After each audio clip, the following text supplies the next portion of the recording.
Ton! Ton! Ton! Ton! Ja. Voll, oh, ich werd's ohne Scheiß. Jetzt mach ich diese Scheiße hier seit 7 Jahren. Seit 7! Und die klauen zwischen den Streams nix an! Nichts!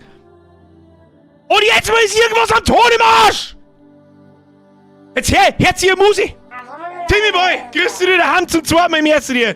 So, jetzt Moment mal, hört ihr Hintergrundmusi? Und hört ihr Donation Sounds? Ja, du weißt es, aber es ist, ne? Das war, glaube ich, der Lord Lorenz. Mehr als 1250 habe ich dir zurück. Ich weiß nicht, warum es schon wieder angezeigt wird. Hier retriggert es einfach. Ja, du weißt es, aber Musik? ne? Ja, Musik ist da, passt. Alerts. Donnersound doppelt. Donnersound doppelt. Okay, das ist ein Hinweis. Das können wir jetzt so probieren. Aber dann müssen Musik. Beide Soundquellen sind auf Monitoring und Ausgabe an. Beide. Wieso hört ihr die beschissene Alerts doppelt?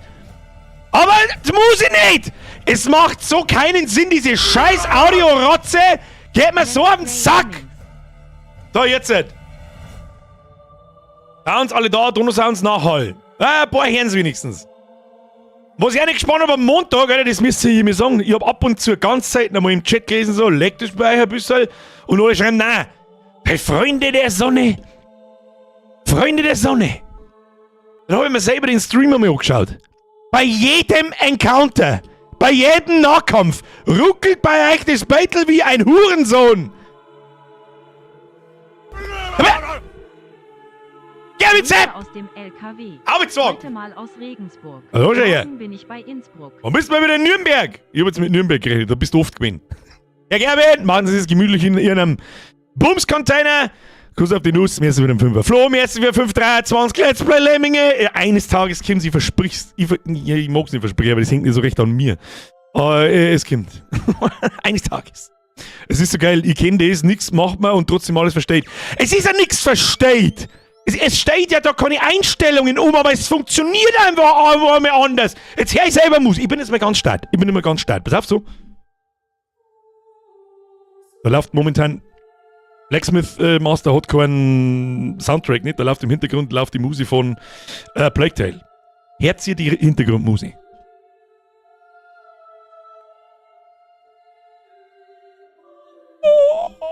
Und so.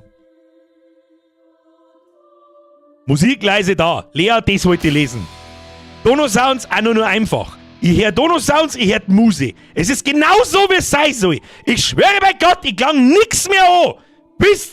Wann sehen wir uns wieder? Ne, die Woche am Freitag bin ich nicht da. Nächsten Montag! Ich klang nix an! Wenn's dann wieder nimmer geht, dann flippe ich aus. Na, Scheiße, weiß ich nicht. Wo es offen, schmeißen wir in unsere Scheiße. So mit so einer Schrift einmal gesagt. Aber jetzt wird's dann wirklich Zeit. Passt schon. So, jetzt bei so Wacht. Jetzt kriegst du mir erst einmal einen Haufen, damit überhaupt irgendwas geht. Habe die Ehre an die Lea, an den Zirngi, an die Steffi, an den Bachmann, an die Misa, an den Toto, an den Elias, an den Nachtigall, an das Erdnussbrot, an den Basti, an den zweiten Basti, an den Herzi, an den Huber, an den Karl, an den Andi, Herr Karl! Ich hab schon lange keine Bimsel-Battle mehr gesehen, du. Was ist alles? Golden Demon hier, was? Wann erster Platz? An den Jodelsepp, an den Herrn Karl, an den Marcel, an den Bernie Crusade, an den Antichrist, an den Julian, an den Kuiper, an Nomi, an die Steffi, einfach weil wir es kennen, an den Herrn Tom und an den Riesi Mike und den Bazooka John, den ganzen Rest vom Sauerfall. So. Mr. Fink, merci für den Zügel. Ein Zügel für dich, weil heute brauchst du ja ein Blech. Zügelblech. Schauen wir mal, ob wir ein Blech brauchen. Ich habe keine Ahnung, was Blacksmith Master kann. Aber Tavern Master war der Wahnsinn. Das hat richtig viel Bock gemacht. Bis wir es halt so gut wie im Prinzip alle Mechaniken gesehen haben. Dann da hätten wir noch weiterspielen können, aber dabei sowas höre ich dann meistens auf. Und der Nachfolger, den spielen wir heute. Das ist Blacksmith Master. Und ich hoffe, dass sie den Aufbauflow und so, der so schön zum Spielen war in Tavern Master, beibehalten. Ich gehe mir schwer davon aus. Und dann schauen wir, was das so kann. Das wird ja doch grundsätzlich ein bisschen anders funktionieren. Und schauen wir, was das wird. Bin zu spät, Quickie hat ein bisschen zu lang gedauert. Boah, alles klar. Wissen wir. Weder der Quickie hat stattgefunden, noch irgendwas. Beim Wichsen warst höchstens. Vielleicht noch das stuft man auch noch ab, beim Scheißen warst. Sagst du, wie es ist, dann bist du auf TikTok hängen geblieben. Dann hast du gespannt so mit Scheiße, jetzt bin ich hängen geblieben. Und dann hast du gedacht, schauen wir uns lieber Qualitätscontent an.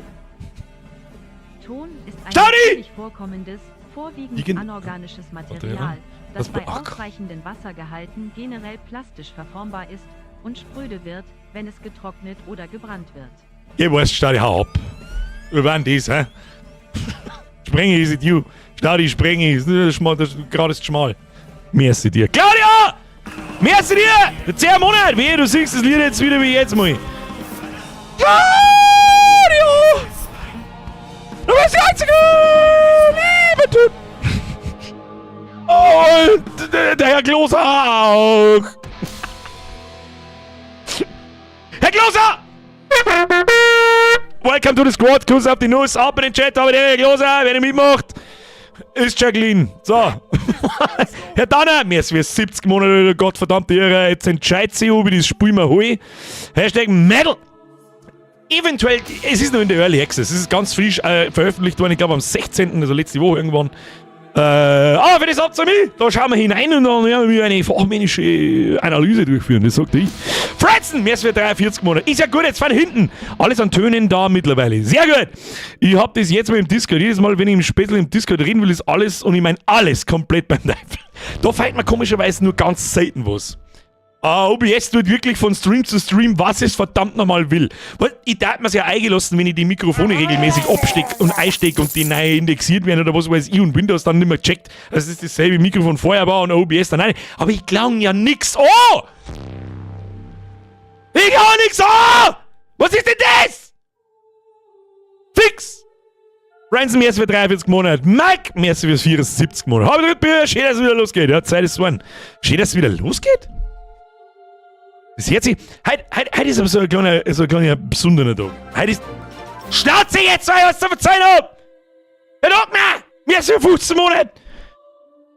Ja, Mann, mehr als für eine 20 Snooze Strike. Na, Sinus Strike. Ja, Snooze aber auch gut. Was? Alphons mit Shotgun! Warum nicht mit Pumpgun?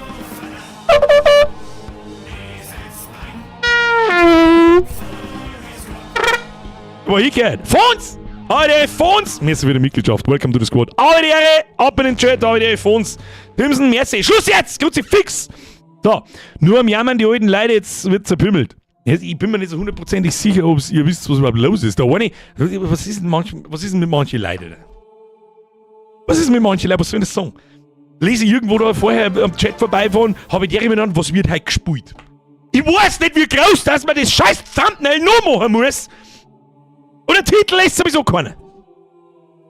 Dann kommst du mit zerpimmel. Das sagt mir, ich glaub, du meinst, wir spielen Doom. Das da hinter mir ist vieles. Bärtiger Fettsack. Und im Hintergrund ist ein bärtiger Schmied. Das ist nicht der Doom-Guy. Ohne Rüstung. Nur damit ihr euch auskennt. Der Boss ist aber, wir können nicht lesen, Chef. Ja, und nicht schreiben. Können wir uns hingeben. Simply the best. Merci für 27 Monate, habe die Ehre. Zurück, Mackerl, merci für 22 Monate. Timson, merci für 31. Ruhe jetzt. Timmy Boy, 10 Neues in 2 Minuten, du Penner! Das war nicht wohl, in einer halben Minute. Müssen wir anfangen. Linze! Schau mir bitte mehr. Wie wo? Die habe ich einfach übersehen. Ich übersehe deine Donations. Übersehe ich nie. Aber die habe ich übersehen. Kuss auf die Nuss. Merci. Aber die Biergeist, fucking schöner Stream. Heute ist endlich die Ankündigung und der Trailer für Transport Fever. Was? What?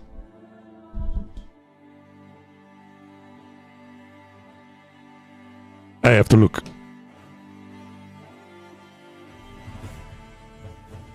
Vor 5 Stunden tatsächlich. Da muss ich direkt, warte mal. Inklusive derer Musik, pass auf. Und ich lese kurz vor so.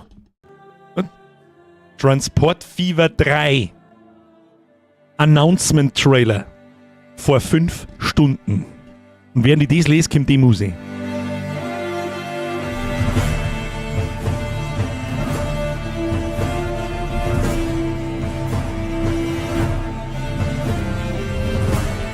So, wunderschön. Habe ich eine ganze Zeit in den Hosen. Gott, sie fix die Musik, so gut. Die Musik von Plague Tale ist so gut.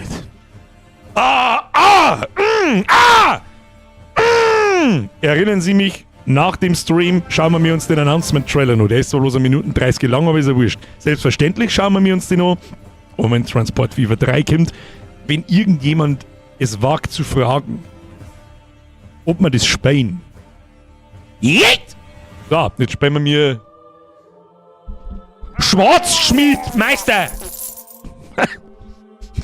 Felix! Merci dir. So, Herr Stützer-Löwe, beste Information des Abends. Dankeschön. Kuss auf die Nuss. Felix, du weißt aber, du weißt Obergraber. Ja, ich will eine Dinge, so immer.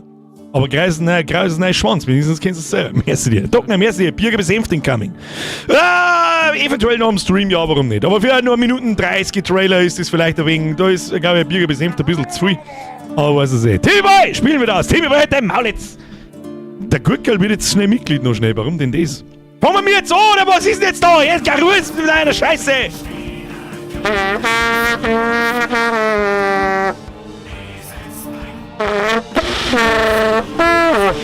Gurkel, welcome to the squad. Ab in den Chat. Hau Erik Gurkel, wenn ich mitmache, kriegt man einen Schmiedehammer ins Fressbrett. Schnauze jetzt. Was, im ersten wieder ein Zwiegel. Kruzifix. Ich vor lauter Musik und Sound kenne ich mir jetzt wieder keinen Stecker nicht aus. Los mit euch. So, Alert Sounds aus. Passt im ersten wieder ein Zwiegel. Timmy Boy, merci, ihr Dockner, merci. Ich hoffe, ihr habt gar nicht übersehen. Antikreis, merci für den Resub. Löwenzeb, sorry fürs Übersehen. Danke für den Hinweis. Kuss auf die Nuss, as always.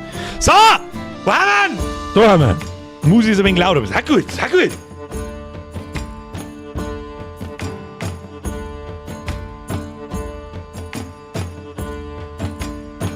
Sehr gut! Sogar sehr gut! Komm mal! Oder was sagt ihr? Ihr kriegt schon mit 10 von 10. Schöner Soundtrack, gefällt mir gut. Wieso kann man denn irgendwo runterladen, damit ich nicht meinen Stream einbauen kann, du Huren? Aber ein bisschen leiser, der weil ich mich selber nicht höre. So. Machen wir mit diesen hier. 50. Fidi. Für die Schunkelmusik. Die Musik muss anbleiben. Aber ein bisschen leiser, sonst höre ich mich selber nicht. Ich schreibe wieder den ganzen Abend umeinander wie Behinderter und man kann ich wieder nicht schmerzen. Was ist. Ja, Grafik, Ersteindruck. Genauso leicht comichaft, wie das bei Tavernmaster der Fall war. Das ist ja vollkommen in Ordnung. Dann drücken wir wieder auf neues Spiel und schauen wir, was passiert. Da die Vorschlag. Willkommen! Das übrigens, bevor wir jetzt da Vollgas, was weiß ich, was für Erwartungen haben, es ist ein Early Access Spiel und es ist seit einer Woche nicht einmal heraus. Deswegen erwarte ich jetzt da mal nicht das Allernarrischste auf der ganzen Welt, aber schauen wir mal, vielleicht haben sie schon was herzimmert, dass du sagst, da gibt's das. Wir spielen mal Blacksmith Master. Willkommen! Das ist eine neue Werkstatt, in der du viele großartige Waffen und Werkzeuge herstellen kannst. Entschuldigung. Weiter! Da wir noch niemanden haben, der uns aushilft, sollten wir einen Schmied anstellen. Bin ich nicht der Schmied? Ich bin da da geht schon irgendein paar Mann an. Dann machen wir das doch. Schmied anstellen. Gehalt 60, 65, kosten dort das Ganze 100. Wo steht denn unser Gold? Komm doch mal auf Pause drücken. Da laufen schon voll die Leute an. Was ist mit denen? Okay, wir haben 1950 Gold. Das wird die Erfahrung sein. Da haben wir 0. Wir haben Tag 1. Und da kommen wir nicht. Metallverarbeitung. Bestimmt die Zeit, die für die Bearbeitung verschiedener Barrentypen auf dem Amboss benötigt wird. Schreinerei. Bestimmt die Zeit, die für die Bearbeitung verschiedener Holzarten auf dem Schreinertisch benötigt wird. Entwurf. Bestimmt die Anzahl an Entwurfspunkten, die an einem Tag erreicht werden. Okay. Er geht 20% schneller, erhält 20% weniger XP. Jetzt ist die Frage, ob sie das aufhebt, wenn er dafür 20% schneller geht. Wahrscheinlich nicht ganz, aber ist ja wurscht. Erhitzt Barren im Schmelzofen 50% schneller, benötigt 20% mehr Zeit, um Holz an einem Schreinertisch zu bearbeiten. Verdient 10% weniger Gehalt, aber braucht länger. Was ist das da? Schmied und das ist ein Stufen, oder wie? Also, ich darf den Grimwald nehmen, was meint ihr? Ich bin für den Grimwald. Mr. Mir ist für 22 Monate, Kuss auf die Nuss. Der ist schneller, kriegt ein wenig weniger XP, aber das ist nicht so tragisch. Kostet aber auch mehr. Das Schwert Gondors muss neu geschmiedet werden. Schauen wir mal. LSD Legolas. Den habe ich schon wieder fast vergessen, scheiß LSD Legolas. War gut. Ich nehme jetzt einmal her da. Grimwald. Oh, was haben wir da? Ach, das sind die 3 Sachen da. Nur mal Metallverarbeitung, Schreinerei, Entwurf. Da hat er eigentlich eher die besten Stats. Nehmen wir an. Eingestellt bist. Toll, jetzt können wir mit der Produktion beginnen. Aha, okay, ich komme kein Stecker nicht aus. Was sind wir? Was haben wir eigentlich? Um dein Geschäft. Warte mal, du komm wieder auf Pause jetzt. Das macht mich ganz nein. Oh, okay. Wir haben da vorhin in irgendeiner riesen... Oh. Das ist voll die riesengroße Stadt. Das ist eine Insel. Mit einem Leuchtturm. Ja, damit habe ich jetzt eigentlich nicht geredet. Na gut, passt. Um dein Geschäft auszubauen, musst du zuerst Geld verdienen. Wer hätte das gedacht? Oder ich gehe einfach zur Bank und nehme einen Kredit auf. Meinen letzten Hass denke ich auch übersehen. Von hinten! Es tut mir so leid. Birger, habe dritt, du hast heute noch Brunstbuschen von der Birgerin zusammenduschen, dass du zum GTA 6 Release in Elternzeit bist. Das wird sich zeitlich nicht ganz hingehen. Meine Kinder gehen nach 3 Monaten auf die Welt. Haben einen Board und sind so stark wie du. So schaut's aus. Um dein Geschäft auszubauen, musst du zuerst Geld verdienen. Im Moment ist die einzige Möglichkeit, dies zu tun, das Abschließen von Händlerangeboten. Okay, was bedeutet das? Für das erste Händlerangebot wird eine Keule benötigt. Warten wir, bis der Schmied sie hergestellt hat. Ja, muss ich mir da drinnen irgendwas tun müssen, ne? Ich kann nicht einfach zuschauen und das war's dann. Da ist auf alle Fälle unser Schmied. Kann man den anklicken? Nein, den kann man nicht anklicken. Ja, aber das geht einmal gar nicht. Wo kann ich das umnehmen? Das ist mal das Erste, was wir tun. Ja, kann man nicht. Das wird uns schon noch gezeigt werden. So, schauen wir uns einmal unsere kleine Babyschmieden an. Wir haben 30 Holz, wir haben einen Amboss, wir haben, das sind wahrscheinlich Eisenbarren, wir haben einen, wir nehmen den Glutofen und wir haben ein Wasser. Mehr haben wir nicht. Und ein wenig Licht, ein wenig Kerzel an der Wind. 2, ein Stück oder 3. So, Birgers Busenschmiede. Ja, da fällt irgendein Blödsinn fällt uns schon noch ein im Laufe der Zeit. So, jetzt schauen wir mal, was da los ist. Da kann ich nicht draufklicken, da auch nicht, da auch nicht. Na gut, dann gehen wir mal auf Play, vielleicht geht das Tutorial dann weiter. Also wie richtig kapieren tue ich jetzt da nicht, was da passiert. Macht ihr das jetzt von selber oder wie? Was ist der Plan? Ich verstehe es nicht. Was ist denn... Okay, schauen wir mal zu. Steht, dass man so weit reinzoomen kann. Klonk, klonk, klonk, Motherfucker. Das ist also eine Keule, oder? Das schaut aus wie eine Legendary in WoW. So, jetzt haben wir plus 1 Keule und die liegt jetzt da aufs Wagerlaufe und dann schon fertig. Holen wir uns die Belohnung. Weiter. Okay, Belohnung. Okay. Schließe, warte mal, mach nochmal zu, da kommen wir nicht zu mal. Schließe Händlerangebote ab, um wertvolle Belohnungen zu erhalten. Meistens wirst du mit Münzen belohnt, aber gelegentlich kannst du auch neue Entwürfe, Elitearbeiter, verschiedene Dekorationen und viele andere Belohnungen bekommen. Bitte, meine Leute können nicht mit Stöcken kämpfen, jede Waffe ist hilfreich. Dann schließen wir das ab, wir gehen da, das macht er automatisch offensichtlich, und wir kriegen 80 Gold. Abgeschlossen. Dieser Angebotsslot ist leer. Wer ist das da unten? Ein Elitearbeiter tritt deiner Werkstatt bei, wenn du 20 Händlerangebote abgeschlossen hast. Ja, wir haben jetzt 1 von 20 und machen wir die Bumsbude wieder zu. Um Fortschritt zu machen und neues Zeug freizuschalten, geile Übersetzung, müssen wir den Meisterschaftsbaum öffnen. Meisterschaftsbaum? Wenn deine Schmiede einen Gegenstand herstellen, erhältst du eine besondere Währung, mit der du im Meisterschaftsbaum aufsteigen kannst. Ja. Das heißt, für jeden von deinen Schmieden hergestellten Gegenstand erhältst du einen Punkt. Je nach Qualität des Gegenstands erhältst du verschiedene Arten von Punkten. Gewöhnlich, ungewöhnlich, selten, epic und legendary. Das sind die Dinger da herum und für jeden Gegenstand, wir haben einen hergestellt, haben wir da offensichtlich einmal, ich nenne es einfach mal Eisen, ja, Holzglas. Aufsteigen kannst. Weiter. Schreinerei. Ermöglicht Schmieden, hölzerne Gegenstände herzustellen. Jetzt können wir die Schreinerei freischalten. Also los, der kostet 1, das machen wir. Und dann machen wir den Bums zu. Und jetzt können wir wahrscheinlich da herin auch Sachen einrichten. Und was ich einmal am meisten hoffe, das ist das Allerwichtigste, dass wir mir da selber unsere Schmiede bauen können, wie wir das wollen. Das ist der Teil, der mir in Alien Tale Tavern so ein bisschen abgegangen ist. Schmiedeofen ist gleich Esse. Esse, heißt es nicht eigentlich Kumpel auf Spanisch oder so? Esse! Kommst du hier, Esse! Streitkolben, Item Level 17. Ja, 17 werden wir noch nicht gekommen. Jetzt, wo du Schreinerei hast, fehlt dir nur ein Werkzeug, um hölzerne Gegenstände herzustellen. Ein Schreinertisch. Und den werden wir wahrscheinlich da irgendwo hinzimmern müssen. Klicken wir da drauf. Das ist gut. Das ist genau wie ein Tavern Master. Das, ja, und das Menü erinnert auch sehr stark daran. Aber ist schon ein bisschen erweitert anscheinend. So. Schreinertisch kostet 300. Nehmen wir und dann pflanzen wir den Bums mit Z und X. Warum mit Z und X? Wer traten Sachen mit Z und X, Alter? Ja, so, weil da wieder Y eingeben ist. Ja, gut. So, wo muss denn... Geht das so? Ich weiß es auch nicht. Dann stellen wir den einmal direkt da dahinter, weil warum nicht? Zack, hingeschissen ist drum. Wird schon passen. Was haben wir da? Jetzt sagt er mal, das seht ihr jetzt gerade nicht, da muss ich ein bisschen auf Zeichen gehen, da ist ein Punkt, da ist ein Pfeil nach links. Jetzt habt ihr es zwar trotzdem nicht gesehen, weil ich nicht weit genug weggefahren bin, aber ist ja wurscht. Was genau sagt man das? Machen wir so. Großartige Arbeit, du bist gut. Ach, da komme ich aus dem Baumodus raus. Ja, gut. Großartige Arbeit, du bist gut vorbereitet, um dein Geschäft weiter aufblühen zu lassen. Ja, gut. Passt eh? Bevor wir fertig sind, sollten wir deiner Werkstatt noch einen Namen geben.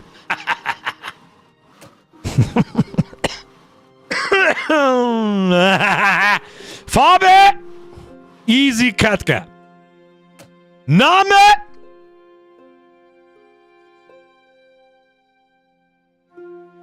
Schmied Bauer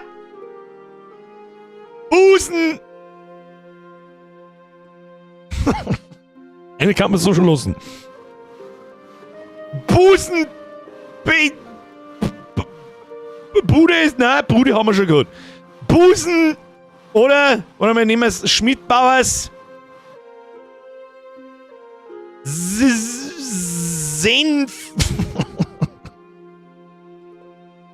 Senftel... Klipflerei. Schmidbauers Senftel-Klipflerei. Nein, gefällt mir nicht. Schmied... Busen...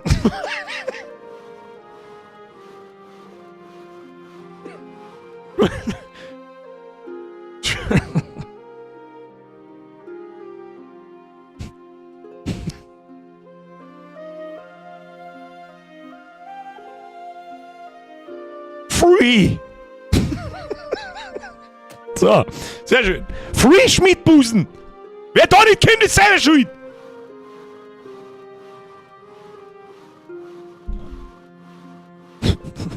Schmidbauer und Söhne, ja? Na, warte, machen wir anders. Jetzt scheiße, so hab ich's nicht gelesen. Nochmal. Schmidbauer und Großeltern! Das ist ein guter. Die Guten! In Klammern. Aber wenn das nicht gut ist, dann weiß ich es auch nicht. Schmidbauer und Großeltern. Die Guten. Ah, dann kriegst du die... Oh, das Pinke macht mich schon wieder narrisch. Pink macht mich schon wieder narrisch. Mama, wir weisen mit... Braun auf Braun lässt sich gut. Oh, da kann man es wieder besser lesen. So nicht. So nicht. Na, das sind die Guten, weißt du selber, was es ist. So, was tut denn eigentlich unser Schmied? Und jetzt der hat einfach Keulen hergestellt. Warum? Why? Einfach 4... Hä? Ich hab auch nichts da. Ja, abschließt, was denn sonst? Weg mit dem Schund. Und jetzt, was macht er da? Holz, Schopflöffel. Okay, wir können schon wieder was ausbauen. Ich kann stecken nicht aus. Mitarbeiter. Ermöglicht das Anstellen von Mitarbeitern, die dir bei der Herstellung von Gegenständen helfen. Ja, schalt mal frei und dann wird schon der Tutorial selbst werden nochmal schon was zum Sagen haben. Ich weiß auch nicht. Du hast gerade die Fähigkeit freigeschaltet, mehr Mitarbeiter anzustellen, die dir dabei helfen, die Produktion anzukurbeln. Fürs Erste kannst du nur Schmiede anstellen, die Dinge herstellen. Okay. Arbeiter brauchen Bänke, auf die sie sich setzen können, wenn sie nichts zu tun haben. Da du bereits eine Bank hast, sollten wir sofort 2 weitere Schmiede anstellen. Aha. So. Anstellen. Oder? Wulfric bringt jetzt auch nicht raus. Ich kann mir keinen Stecker nicht raus. Es passiert einfach Schnillwutz und Söhne. Wulfric! Kaum ist das Handy Schrott vergessen, ich bin beinahe in den Stream. Und zu schreiben. Habe Tritt! Zurück. Merci dir. Herr Kauner, merci für den 250. Ruhe jetzt mit der Rundunetterei. Ich muss aufpassen, was da passiert, sonst kenne ich mich wieder nicht aus. Schmied? Ja, wir stellen einen Schmied ein. Okay. Du kannst sehen, dass jeder Schmied unterschiedliche Werte für die Arbeit mit Metall, die Arbeit mit Holz und für das Entwerfen neuer Gegenstände hat. Jeder Schmied hat eine positive und eine negative Eigenschaft. Das ist mir schon aufgefallen. Um Mitarbeiter einzustellen, musst du Steuern zahlen, die mit der Gesamtzahl der Mitarbeiter steigen. Wähle 2 Schmiede aus, die du einstellen möchtest. Aktualisieren ist da noch... Ah ja, ich verstehe das. Christina! Kannst du Dev schmieden? Da bist du bloß Level 1, das ist nix. Und du gehst langsamer. Oh, du kannst aber gut... Ja, ich sehe schon, verdient Entwurfspunkte. Also gut, ich soll mir Christi einstellen, ich weiß es auch nicht. Kostet nicht so fett, die alte Tipp für die. Aber die hat ja gar keine Skillpunkte in Schmieden. Aber das war eine gute Holzarbeiterin. Dann nehmen wir sie einmal. Und dann nehmen wir ihn noch, weil er da im Schmelzofen umeinander pimmeln kann. Mehr XP, benötigt 20% mehr Zeit. Ja, das muss ja ausstellen, was da die guten und schlechten Werte sind. Wieso kosten der jetzt 450? Also, weil mit jedem Mitarbeiter steigen die Steuern. Und das da haben offensichtlich die Steuern. Ja, ich verstehe. So, machen wir so. Wir hätten auch rerollen können, aber das ist ja jetzt einmal wurscht. Jetzt mal herausfinden, was das überhaupt bedeutet. Außerdem glaube ich, skillen und leveln die Typen sowieso. Und dann kaufen wir es lieber billig ein, das bringt's. So. Du hast deine Belegschaft erfolgreich vergrößert. Mach weiter und werde immer erfolgreicher. Ja, das kann ja jetzt nicht der Ernst sein. Das ist ja nicht, kann ja nicht alles sein, dass ich jetzt da einfach zuschaue, wie die da umeinander schmieden. Was hat mir da zum tun? Ich verstehe es nicht. Da haben wir noch was. Oh, jetzt passen wir auf. Mitarbeiter. Mitarbeiterbank. Ein Ort, an dem sich Arbeiter ausruhen können. Brauchen wir das? Brauchen wir doch nicht. Da haben doch 3 Leute Platz, oder nicht? So mit dem Schmarrn. Leg mir da am Arsch. Schauen wir. Ja, ich möchte aber, dass ich das baue. Dann werden wir es bauen müssen. Ein Baumaß, stellen wir es da ins Eckchen drin. Ich weiß ja nicht so genau, wie. Warte mal. Machen wir so, ich glaube, der Pfeil muss nach vorne schauen. Stellen wir es einfach mit da, das wird schon passen. Hauptsache der Tutorial-Rezept gibt es. Ich sehe keine Toiletten für die Belegschaft. Berufsgenossenschaft ist not amused. Ja, ich bin mir auch nicht so sicher, ob das da alles TÜV-zertifiziert ist, was da drin abläuft, aber gut. So, also so wie ich das verstehe, es kommen da einfach so Leute mit dem Klump da und das beauftragt unsere Schmiede da drin und Leute da drin automatisch Sachen zum Produzieren. So, das machen wir jetzt halt.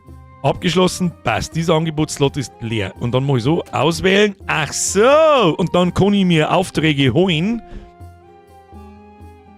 und auswählen. Und da kostet es aktualisieren auch ziemlich viel. Ja gut, dann nehmen wir mal, was da ist. Ich weiß es auch nicht.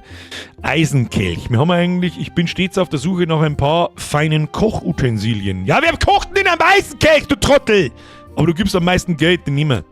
Den nehmen wir? Ah ja, genau. Schätzt mal so. Jetzt schauen wir uns das mal an, was da passiert. Holt sich jetzt da jeder Einzelne so ein Stück Eisen oder was und baut einen Kelch und wartet, bis der nächste fertig ist. Also gut, über die Eisenhelch. Arabella Kiesbauer? Alter, wie kommst du jetzt auf die? Den Namen habe ich schon lange nicht mehr gehört. Dann wird aufgeklebt. Wenn er fertig ist, tragt er dann aus, oder was? Brauchen wir einen zweiten Amboss, ist da, das aber jetzt lange die ganze Bums da.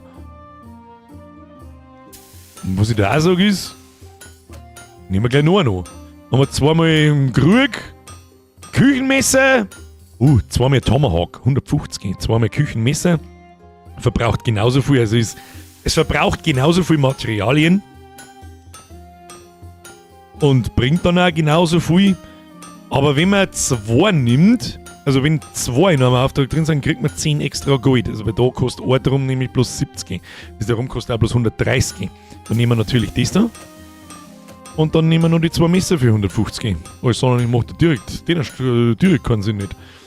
Okay, und dann gängen die da und stellen den Bums dann da rein und wenn das fertig ist, kann ich es abschließen und das war's dann oder was.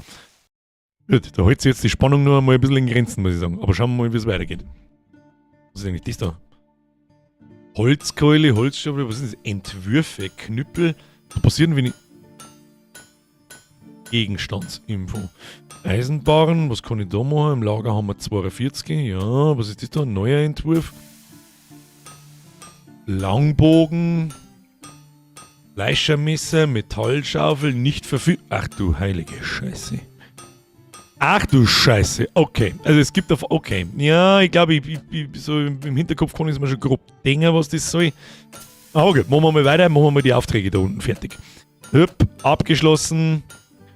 Wir haben einen 1530, machen wir, da kriegen wir mehrere dafür, dann nehmen wir den. Ich mag jetzt unten nicht rerollen, weiß nicht, kommt mir irgendwie nur so vor mit, da haben wir auch einen abgeschlossen. Jawohl. Arbeit, schließe 5 Händlerangebote ab, haben wir ein Achievement gekriegt, das wird bei euch im Stream nicht einblendet, gell? Ja gut, ist so wurscht. So, was? 45 drüben müssen wir? Okay, Anstellen 1. Schauen wir uns da mal ein Skill-Trio, wie es da dann weitergeht. Ermöglicht die Einstellung von mehr qualifizierten Arbeitskräften. Brauchen wir nicht. Wir haben 3. Wir haben nicht einmal genug Einrichtungen, um die 3 Leute dauerhaft zu beschäftigen, ohne dass sie eine Schlange bildet. Bauen. Ermöglicht es dir, verschiedene Wände und Böden zu gestalten. Gut, ist auch nicht so interessant. Günstiges Holz. Reduziert den Preis von Holz beim Auffüllen um 20%. Da wollen wir, das ist unsere Baustelle, da wollen wir als erstes mal hin. Und dann haben wir nämlich da günstigere Barren, das ist gleich mal das nächste. Das Allerwichtigste, gleich mal ein günstiges Fundament aufbauen. So, was haben wir da? Standardpriorität, Schmiede gehen nur in ihrer Herstellungspräferenz nach. Hä? Na ja, gut, jetzt macht der einer noch das Messer und dann passt schon. Was passiert, wenn ich da drauf drücke? Ah, dann wird dieser Auftrag bevorzugt. Ich verstehe. Abgeschlossen! So gut, und dann bauen wir halt noch den letzten, bauen wir halt auch noch. Das hilft eh nicht. Ich denke, dass dann, oder ich hoffe, dass dann das Tutorial einfach weitergeht. Und die große Frage ist, Rechtsklick um Wiederherstellen von 10 Holz für 150 Gold. Bist du besoffen? Nix Rechtsklick, da warten wir schön brav, bis wir mir fertig geskillt haben. Barne! Die guten alten Barne. Arbeit. Nur Programmer wissen, wo das hier ist. Work. Weil fahren wir da mal so ein bisschen umeinander. Ich hoffe auch, dass man wieder mehrstöckig bauen kann. Oh, da haben wir ein Lagerhaus schon hin. Werden wir uns später ummieten können, hä? Haben wir verschiedene Erze, verschiedene Hölzer. Sonst noch was zu entdecken da irgendwo rundherum? Da hinten ist es. Kann ich da eigentlich rausfahren? Nein.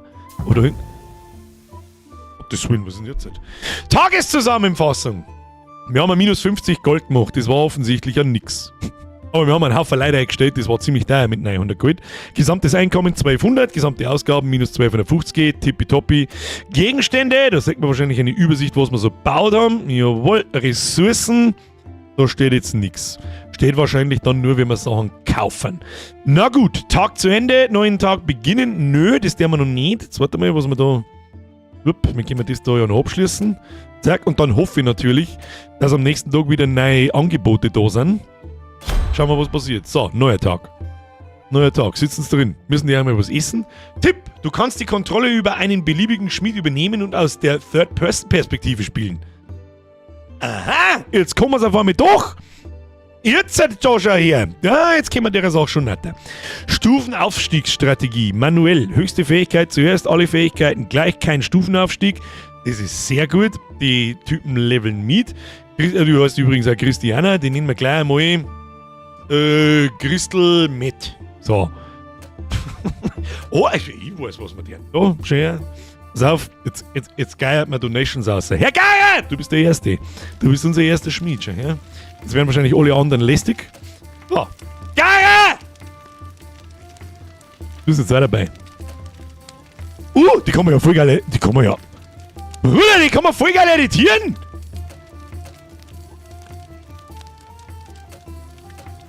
Die haben sogar einen Char-Editor, schaut ihr das so? Ja, kriegst du eine geile Friese? Was haben wir sonst so für Friesen? So, hier. So wacht. Oh, noch nicht geschehen. Oh, der geile Fokuhila. Der gute Fokuhila. Augenbrauen. Nein, ich nehme schon die durchgängigen. Nehme schwarze Haare. Nehmen. Gesichtsbehaarung. Tun wir den... Oh, wenn der nicht nach Schmied ausschaut, dann weiß ich es auch nicht. Bruder, wenn der nicht nach Schmied ausschaut, dann weiß ich es auch nicht. So, das ist der Gara. Jetzt lass mich da mal durchschauen. Stellt Gegenstände exklusiv für Händler her. Herstellungspräferenz, Kündigung, Kontrolle übernehmen. Oder was da laut? Björn! Aber der Chef, wie läuft die Schmiederei? Wir haben noch nicht weit. Wir haben noch ein bisschen erkunden, was da überhaupt alles so los ist. Merci wieder eine 23 Monate. Zitronenbaum, merci wieder ein Zwiegel. Wenn der Laden Schmidbauer heißt, wo ist dann der Mane? Das Leih hätte übrigens gerne noch einen neuen Morgenstern. Ein guter Punkt, Herr Zitronenbaum. Das ist der Arabella. Ach, das ist ein Arabella. Kiesbauer. Ich hab gar nicht geschaut, wie die kosten hat. Was so macht? Dann nenne ich die jetzt nicht Zitronenbaum, sondern ich nenne Schmidbauer Manelis. Mit IE aber. Mann, nein! Dann nennen wir es Schmied. Manelis! Manelis! Mit den roten Haaren! Die tut die weg!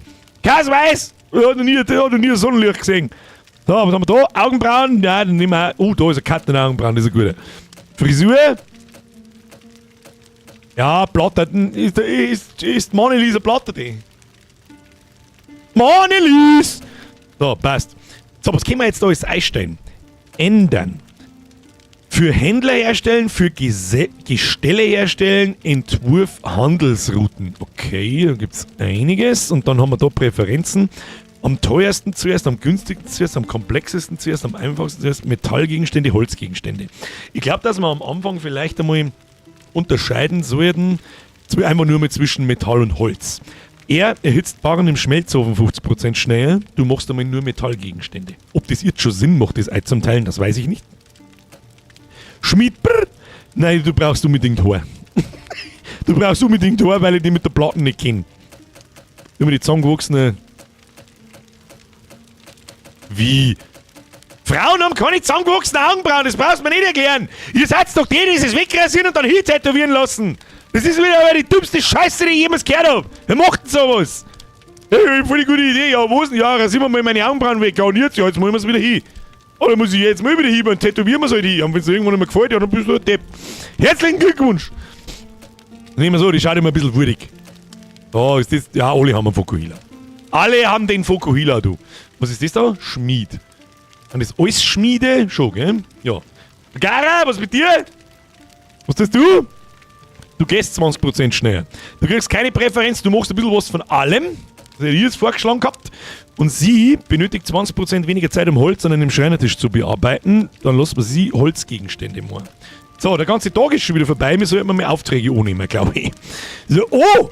11 Kriegel, 730, ja voll, hier rein ins Kehrblech, meine Damen und Herren.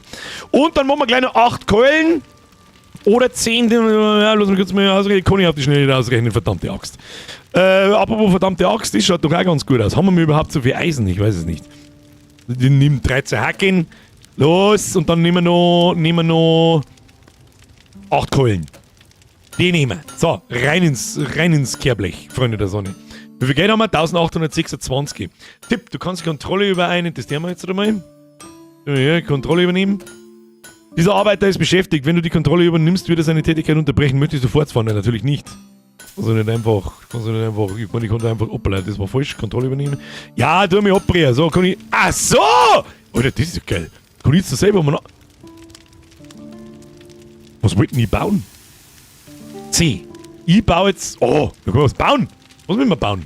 Da brauchen wir Keulen, ne? Gib Keule! Ja, ich baue jetzt eine Keule. Wer bin ich überhaupt? Bin ich Schmidbauer Manelis? Was kann die? Hab ich schon wieder vergessen. Verwaltungsmodus zurückzukehren. Wir nehmen jetzt da Holz. Benutzen, Holzkeule. So. Benutzen. Tragen wir das Holz. Wo tragen wir das hin? Ah ja, Schreinertisch. So, benutzen. Das ist schon eine witzige Mechanik. Ach du Scheiße, da ist sogar noch ein Minigame dabei schon, hin? Oh, daneben gesagt. Scheiße! Oh ja, keine Qualitätskeule. Und jetzt halt, war's das schon wieder, oder was? Okay. Und dann legen wir das da so auf. Ja, das ist schon witzig. Selbstgefertigt. Stelle einen beliebigen Gegenstand im Direktkontrolle-Modus her. Ja, easy going, Alter. Ob das schneller geht, als wenn man es der PC macht, ich weiß jetzt auch nicht so hundertprozentig.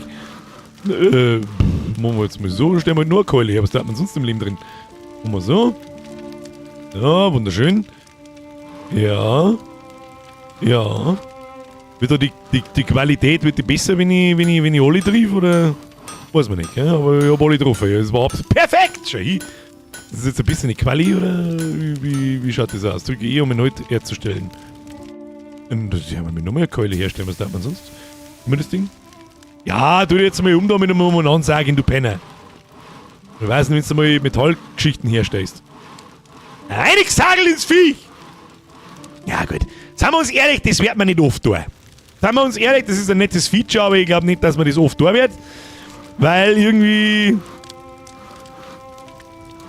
glaube, dass das nach dem 5. Mal geht's da eigentlich nur auf den Sack.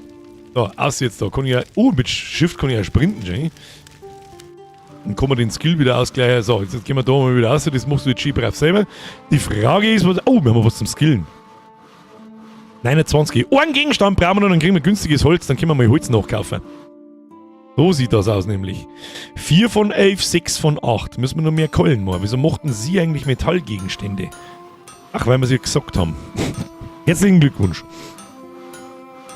Ja, okay. Quadruple A Minigame Style 80 €. Ja, wie hat's geheißen? Skull and Bones wollten sie euch das für 80 € verkaufen. Herzlichen Glückwunsch. Nur mit zur Information, Speck kostet 15 € ist gerade runtergesetzt. Für 15 € ist nichts hin. So, günstiges Holz. Freischalten, da dämmen wir gar nicht lang umeinander, aber jetzt brauchen wir halt 75 für die günstigen Barren. Barne! Gehilfen. Ermöglicht es dir, Gehilfen einzustellen, die Gegenstände transportieren, Ressourcen auffüllen und Barren schmelzen können. Ja, ich verstehe schon, damit die Schmiede da in einer Arbeit nachgehen können. Wähle zwischen 4 Kandidaten zur Anstellung. Also da kriegen wir einen neuen Anstellungsslot. Entwurfsaufwertung. Ermöglicht die Aufwertung von Entwürfen. Da bin ich noch nicht so ganz dahinter gestiegen, was uns das genau bringt, aber die Keulen sind fertig. Und dann machen wir nochmal, jetzt warte mal, gehen wir nochmal zurück aus. Das sind 2 mit Metallsachen, wir machen nochmal Holzsachen. Und fertig kriegen wir die halt sowieso nicht mehr, aber gut. Ich glaube, man muss einen zweiten Amboss, hä? Was ist denn so ein Amboss? 650. Jetzt schon, haben wir gesagt. Das ist ein Wahnsinn. Die stehen da in der Schlange. Du. Irgendwann brauchen wir sowieso einen zweiten. Den haben wir jetzt da oben. So. Ob das Sinn macht oder nicht, das werden wir herausfinden. Aber dann stehen die da nicht so, was ich sehe. Wollten sie euch für 80 € verkaufen? Bierger, erfolgreich darauf reingefallen. Ich hab's nicht gekauft. Was glaubst du, diese Spiel gekauft habe? Bist du besoffen oder was? Bist du komplett betrunken, meine Damen und Herren? Das war in dem scheiß Ubi-Pass drin für 11 €. Glaubst du, dass die Skull and Bones für 80 € gekauft? Wer das du hat, dem ist sowieso nicht zum Helfen. Also dem ist er bei Doom Leute schon nicht zum Helfen. Aber wer das für 80 € gekauft hat, dem kann ich... Muss das bleiben lassen, Alter. Na, dann können wir es gleich bleiben lassen. So, wir kann da mal noch ein paar mehr so Grillbrei. Die tut Holzschaufeln machen. Gebaut.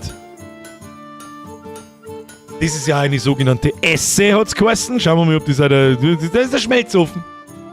Erhitzt Barren, bevor Schmiede sie bearbeiten. Ja, gut.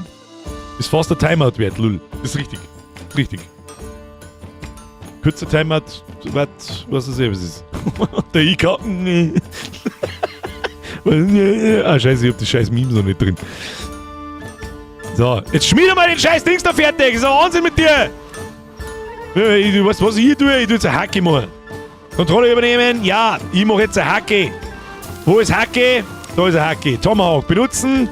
Nehmen wir mal. Schauen wir mal, wie die Minigames ausschauen bei dem Ofen. Ach du Scheiße. Oh. Okay. Lustige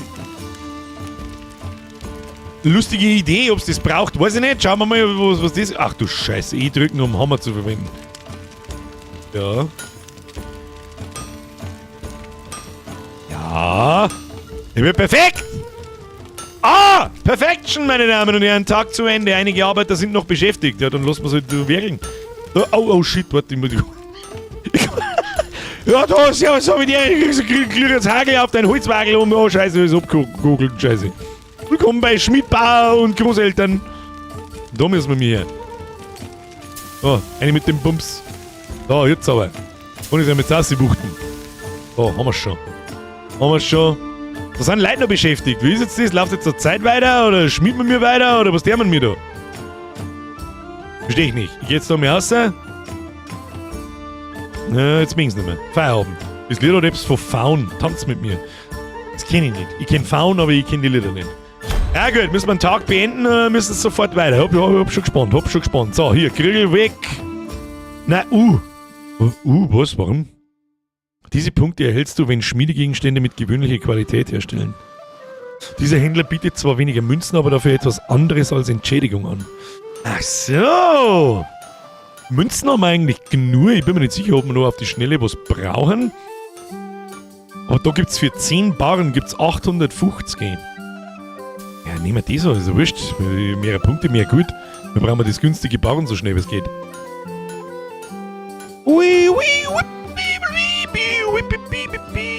Sollen wir mal noch einen zweiten Ofen dahinter stellen, damit die dann gar nicht mehr anstehen und sie gegenseitig im Weg umgängen?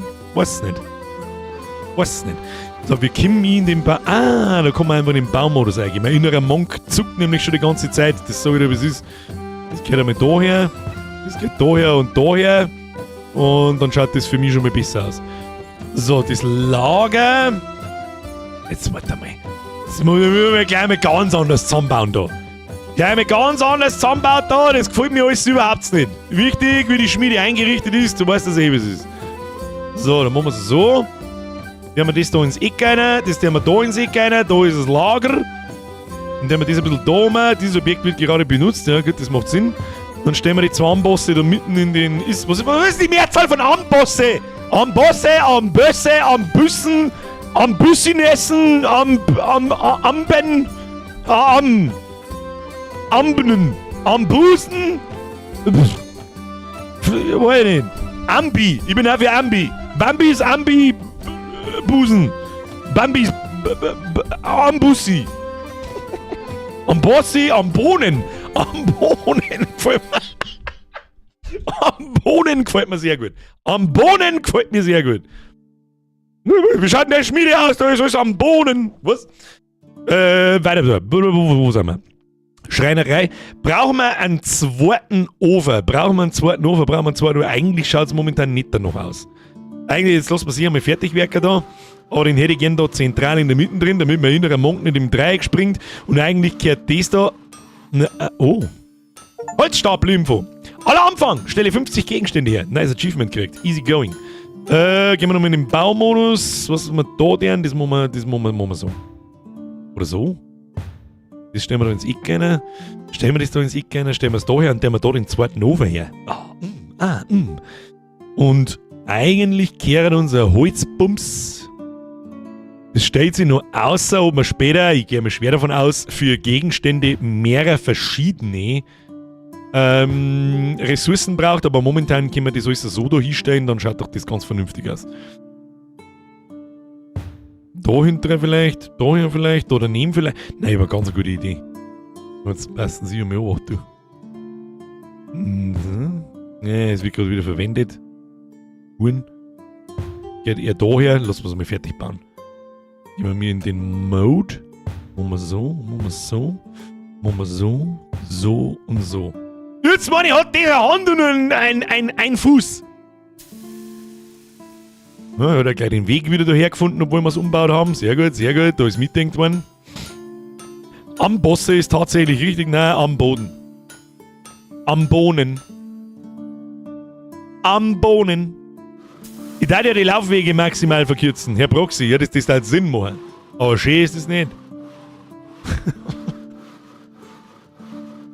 Schön ist es nicht! Sag's ihm!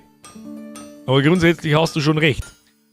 Was denke ich schon wieder, ich weiß ganz genau, jede Umstellung, sobald wir mir da größer machen, ist dann wieder für einen Eimer. Oh, wir können was skillen, was können wir skillen? Bauen ermöglicht es dir, verschiedene Wände und Böden zu gestalten. Das mag ich jetzt eigentlich, bis 75 ist schon gewaltig lang, gell? Da werden wir vorher da eine skillen müssen, nehme ich mal an. Skillen wir eine da. Skill, oh, wo geht's denn da dann weiter? Ah ja, da waren wir schon. Entwurfsaufwertungen, Geschäft ermöglicht den Verkauf von Gegenständen an Kunden über Gestelle und Kassen. Ah ja, ich verstehe. Oh ja, das, ach du Kacke. Ach du Kacke. Okay, der Skilltree ist lang. Das heißt, da kommen wir ordentlich rein. Buttern. Anzeit. Aber irgendwie habe ich das Gefühl, wir kommen da nicht vom Fleck. Irgendwie habe ich das Gefühl, wir kommen hier nicht vom Fleck, meine Damen und Herren. Und zwar machen wir jetzt da Folgendes. Halt, stopp! Ja. Ja. Ja.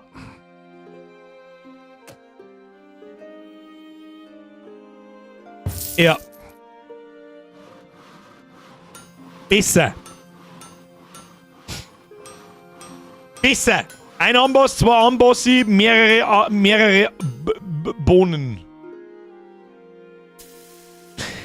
Es ist schon wieder so dumm, dass es jetzt spät ist. Kann man die Ritter anklicken? Nein. Mich erinnert, der schaut doch schon wieder so, den hat es doch in Tavern Master auch gegeben. Das war doch der Gandalf! Der verdammte Gandalf! Der mit irgendeinem kleinen Buben im Zimmer geschlafen hat oder irgendein Scheiß. Ich erinnere mich. Ja. Aber jetzt meine ich, darf man dann nachkaufen, weil uns das Material ausgeht. Aber gut, kriegen wir schon. Schauen wir mal. Holzart. Eichenholz. Ja, die anderen haben wir noch nicht freigeschaltet. Die werden wir dann mit steigender Stufe brauchen. 1 für 12 Gold, 10 für 120, 26 für 312. Muss ich kurz rechnen. Und dann durch 20 Daten 240 kosten und 25 Daten dann 300 kosten. Jetzt haben wir 27 für. Naja, da kriegen wir ein bisschen was billiger. Kriegen wir da ein bisschen was billiger? Ich glaube nicht. Aber tu mal. Füll auf! Wir müssen auffüllen, das hilft ja nicht. Na, das werden wir uns nicht leisten können. Da tun wir mal 10 rein und nur mit 10 rein, passt schon. So, jetzt darf Zwergeln, Kinder. Da haben wir was abgeschlossen, kriegen wir gleich wieder was, jawohl.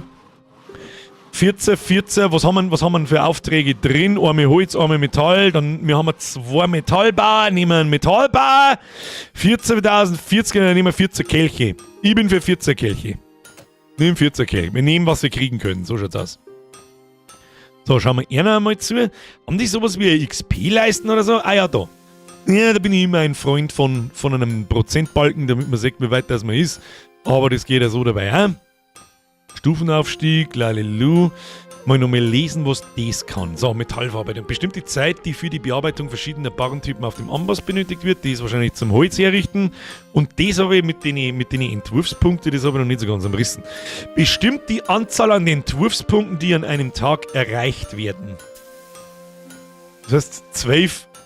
Dieser Schmied generiert 12 Entwurfspunkte, die Glühbirnen, XP im Prinzip, pro Tag am Zeichentisch. Wir haben gar keinen Zeichentisch. Was laberst du? Nehmen wir gleich das nächste. Stopp, was haben wir? Zweimal Metall, nehmen wir was mit Holz, nehmen wir das. Auch 14 Holz für 620, bist du besoffen. Das tun wir nicht, dann nehmen wir lieber das da. Das ist so gut. Haben wir nur Metallbauer. Problem ist jetzt natürlich, dass eine davon sich auf Metallsachen spezialisiert, macht aber, auf Holzsachen spezialisiert, war das sie. Metallgegenstände, keine Präferenz, Metall, Holzgegenstände, aber sie macht trotzdem Metallgegenstände. Das ist ein bisschen seltsam, aber gut. Wenn es wahrscheinlich sonst nichts zum Tor hat, dann wird sie halt einfach da mithelfen. Nehme ich an. Nehme ich ganz schwer an sogar. So, dann können wir doch das einmal ein bisschen schneller laufen lassen. Ich weiß nicht, sonst haben wir nichts zum Tun dazwischen. Jetzt sind wir ja ein wenig schneller da. Klonk, klonk, klonk, klonk, klonk, klonk, klonk, Motherfucker, klonk, klonk, Motherfucker. Brauchen wir noch einen zweiten Bottich. Brauchen wir noch einen zweiten Wasserbott, der kostet eben so 150 drauf geschissen. Dann stellen wir nämlich dann da her. Na stopp. Ja, stopp, hab ich gesagt. Was ist das da? Nein, nicht verstauen. Versitzen. Nehmen wir da her und da her. Da, besser. Besser! Klonk, klonk, klonk, Motherfucker, klonk, klonk! Hast so viel Holz, dann bau halt einen.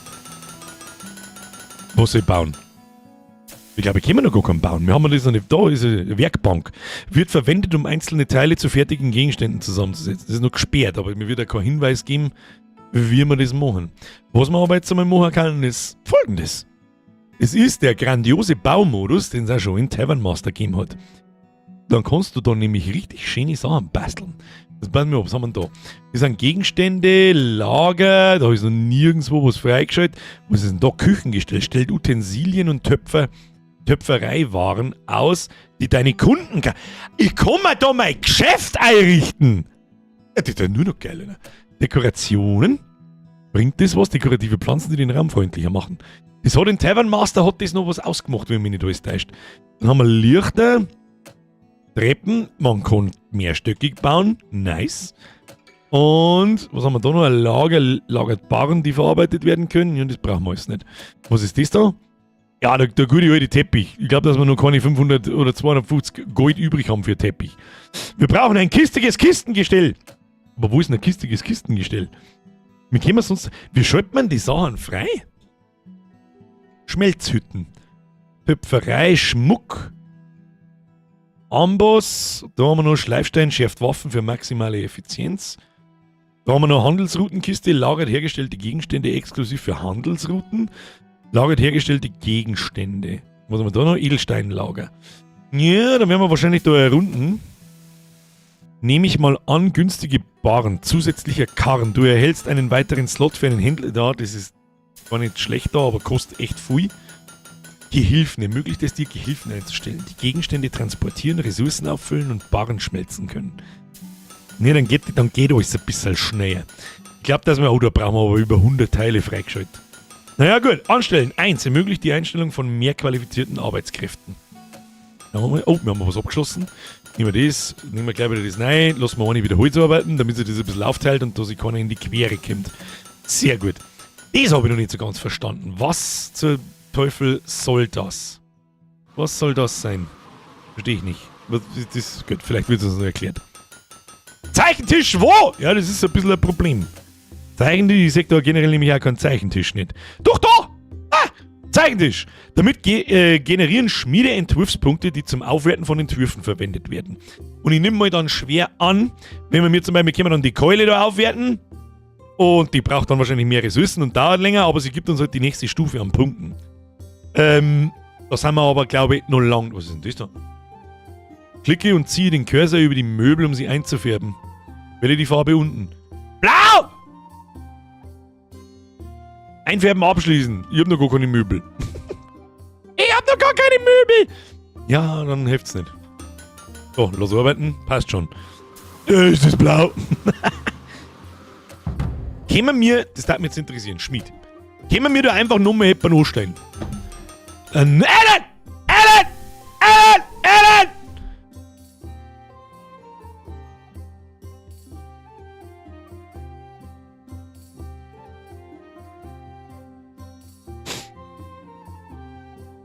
Ich sag das, was ist, da scheiße, da rerollen wir jetzt, da gefällt mir gar nichts. Kostet ein wenig mehr, geht aber 20% schneller, benötigt 20% weniger Zeit, kostet aber 10% mehr, geht langsamer. Ja, auf das Nutschel-Klump da ist er total geschissen. Nehmen wir einen Brandon! Den stell ich jetzt einfach rein, schau, was passiert, keine Ahnung. Oh, da haben wir übrigens einen kleinen Prozentbalken mit die XP schon. Habe ich vorher gar nicht gesehen. So, wie nennen wir den? Den ersten Namen, den ich lese. Er ist drin. Alan ist schon Programm. Ich habe aber einen Brandon genommen. No, that's not Alan, that's Steve. Steve!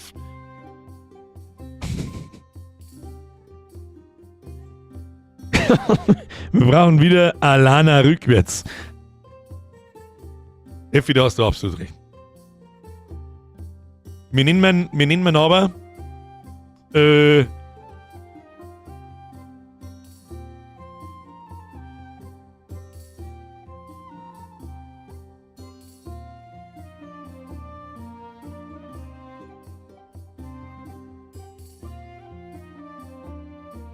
darum hat er ein braunes Haar und ist kasig wie, was das eh.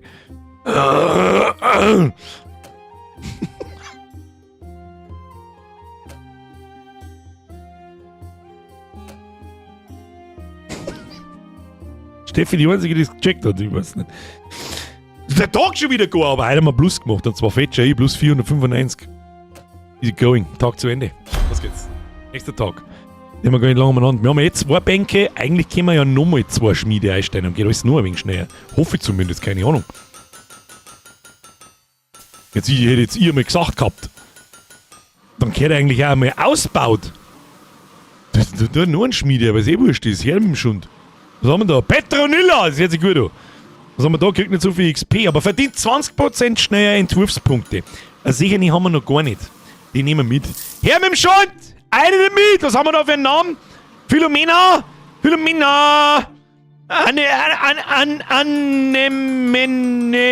Anemone. Name, wo? Frau ist außer Haus, endlich mal wieder Bürger live. Herr Wittl, da muss ja deine Frau auch ausstecken, das ist ja klar. Passt die gute alte Franziska, die haben wir schon lange nicht mehr gehabt. Franziska! Wie wird's denn der eigentlich gehen? Die ist jetzt 7 Jahre älter, die ist erwachsen, Alter. Meinst du, ob die weiß, was hier vor 7 Jahren passiert ist? Kann man mal recherchieren gehen? Bestätigen, nö! Da, oh! Metall ist aus! Da kaufen wir 10 für 300! Ich kaufe nur mit 10 für 300, weil es wurscht ist. Geld raus, Geld rein! Oh, wir haben 2 Aufträge abgeschlossen. Ich bin ja total blind schon wieder. Dann machen wir wieder langsamer da. Ich komme überhaupt nicht klar. Der Angebotsslot ist leer. Was haben wir jetzt da? Ist eigentlich wieder alles dasselbe Klump. 24 Kelche dauert mir zu lang. Machen wir einmal 1923. Das kommt mir ein wenig seltsam vor da. Holz, was haben wir für Arbeit drin? Wir brauchen eine Holzarbeit. Dann nehmen wir die Keulen und machen wir die kleinen Aufträge zuerst, dann kommt das Geld schneller zurück. Dann fangen wir nämlich da einmal an, unsere Schmiede auszubauen, Kinder. Da haben wir gleich noch einen abgeschlossen. Jetzt nehmen wir noch ein Metall. Wir nehmen da, 23 ist eigentlich Kopf durchgesprungen, wir nehmen einfach den da. Hauptsache es ist ein Auftrag erteilt, dann passt es. Ein bisschen ein Problem haben wir da, weil alle an der Holzwerkbing da stehen. Dann bauen wir jetzt einfach einmal ein wenig aus. Wir haben 2928 Gulden. Jetzt passen wir auf, du. Wände. Jetzt ziehen wir einfach mal eine Wand. Hätte ich gesagt gehabt. Was haben wir da eine Wand her? So. Geht das so? Nein. Was ist das jetzt ein Sturmauer? Ich wollte eigentlich eine Holzwand haben. Geht das so? Das verstehe ich jetzt nicht ganz. Warum ich mag so eine Holzwand haben? Holzwand wo? Obere Wand. Untere Wand.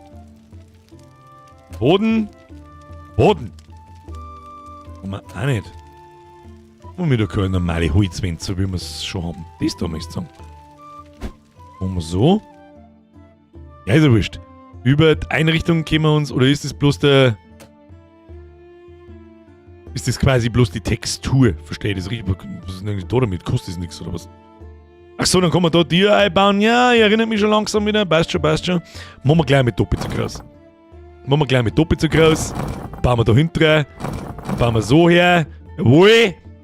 Und dann bauen wir da mal einen Durchgang. Ah, schau wie schön das ist. Das ist so wunderschön. Das ist so wunderschön. Boden. Da brauchen wir einen Boden. Nehmen wir natürlich einen Holzboden. Kostet ja was, ne? Der kostet nichts. Das ist gut für uns.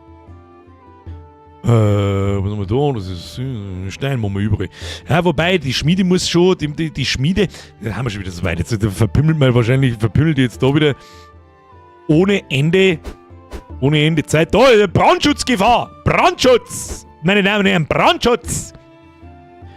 Und dann bauen wir die Bänke auf alle Fälle einmal um. Hoppala. Baumodus. Wir kommen nicht in den Baumodus, wenn ich B drücke. Ja, passt. So, weißt du was? Die Bänke, da stehen wir auch nicht. Na, das ist nicht schön. Da gehört die hin, damit mein innerer Monk befriedigt ist. So, hier, passt. Jetzt ist das Teil dann natürlich Vollgas in Benutzung. Das stellen wir da wieder mitten also her. Das wird nicht gehen, weil es gerade in Benutzung ist. Ja gut, aber dann brauchen wir einen zweiten. Das soll wieder gleich, wie es ist. Nehmen wir den Tisch. Machen wir so. Zack. Und dann tun wir da gleich noch einen daneben hin. Wenn die da mal irgendwann einen Lebtag lang fertig sind. Hey Ivan, ist das Spiel kostenlos? Nein, das Spiel ist nicht kostenlos. Das Spiel kostet aktuell 14,99 € auf Steam. Das ist keine Werbung dafür, ich werde weder bezahlt dafür noch irgendwas. Wir haben bloß Tavern Master irgendwann einmal gespielt vor, ich glaube, 1,5 Jahren so. Kennen Sie das hin? Das war grandios und das hier ist der Nachfolger und man erkennt das auch sofort, dass das der Nachfolger ist, weil es sich sehr ähnlich spielt. Oh, was haben wir da? Oh! Level Up! Crystalmet! Crystalmet ist im Level Up, du! Langsam. Wo ist Crystalmet? Da ist Crystalmet. Nein, das ist Schmidtbrr Manelis. Schmidtbrr! So, da sind wir. Was kann man da jetzt da?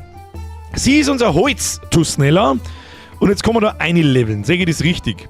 Das heißt, ich kann dann eine Stufen für die Schreinerei erhöhen. Machen wir so. Ah ja, und dann wird die Bearbeitungszeit da geringer und genauso werden wir es einmal bestätigen. Easy going. Easy going! So. Play. Ist aber trotzdem noch nicht fertig. Schmidt kann die noch was machen, oder was? Hat sich das jetzt erledigt, oder? Weil das wird immer noch angezeigt da. Muss ich noch... Man kann 2 Sachen... Ich kann 2 Punkte aufwerten. Okay. Mutter, du mir sagen? Du mir sagen, hab ich nicht gesehen?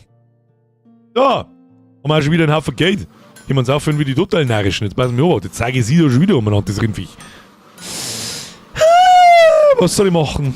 Wir müssen einfach noch unser Buddy noch ein bisschen schöner machen, du. Nach außen, der machen wir mit Stormauer hin. Kann man die außen auch nicht? Ich liebe diesen scheiß Editor. Nach außen machen wir es so. Einfach schöner ist. So. Das schaut gut aus. Das schaut auch gut aus. Sehr schön. Hochgradig sexuell. Das machen wir so. So, obere Wand. Was machen wir mit der oberen Wand? Die bleibt hölzern, weil wenn dann fackelt es nach oben weg. Das passt schon. So. Außen machen wir aber so. Ah, es ist so schön. Es ist so wunderschön.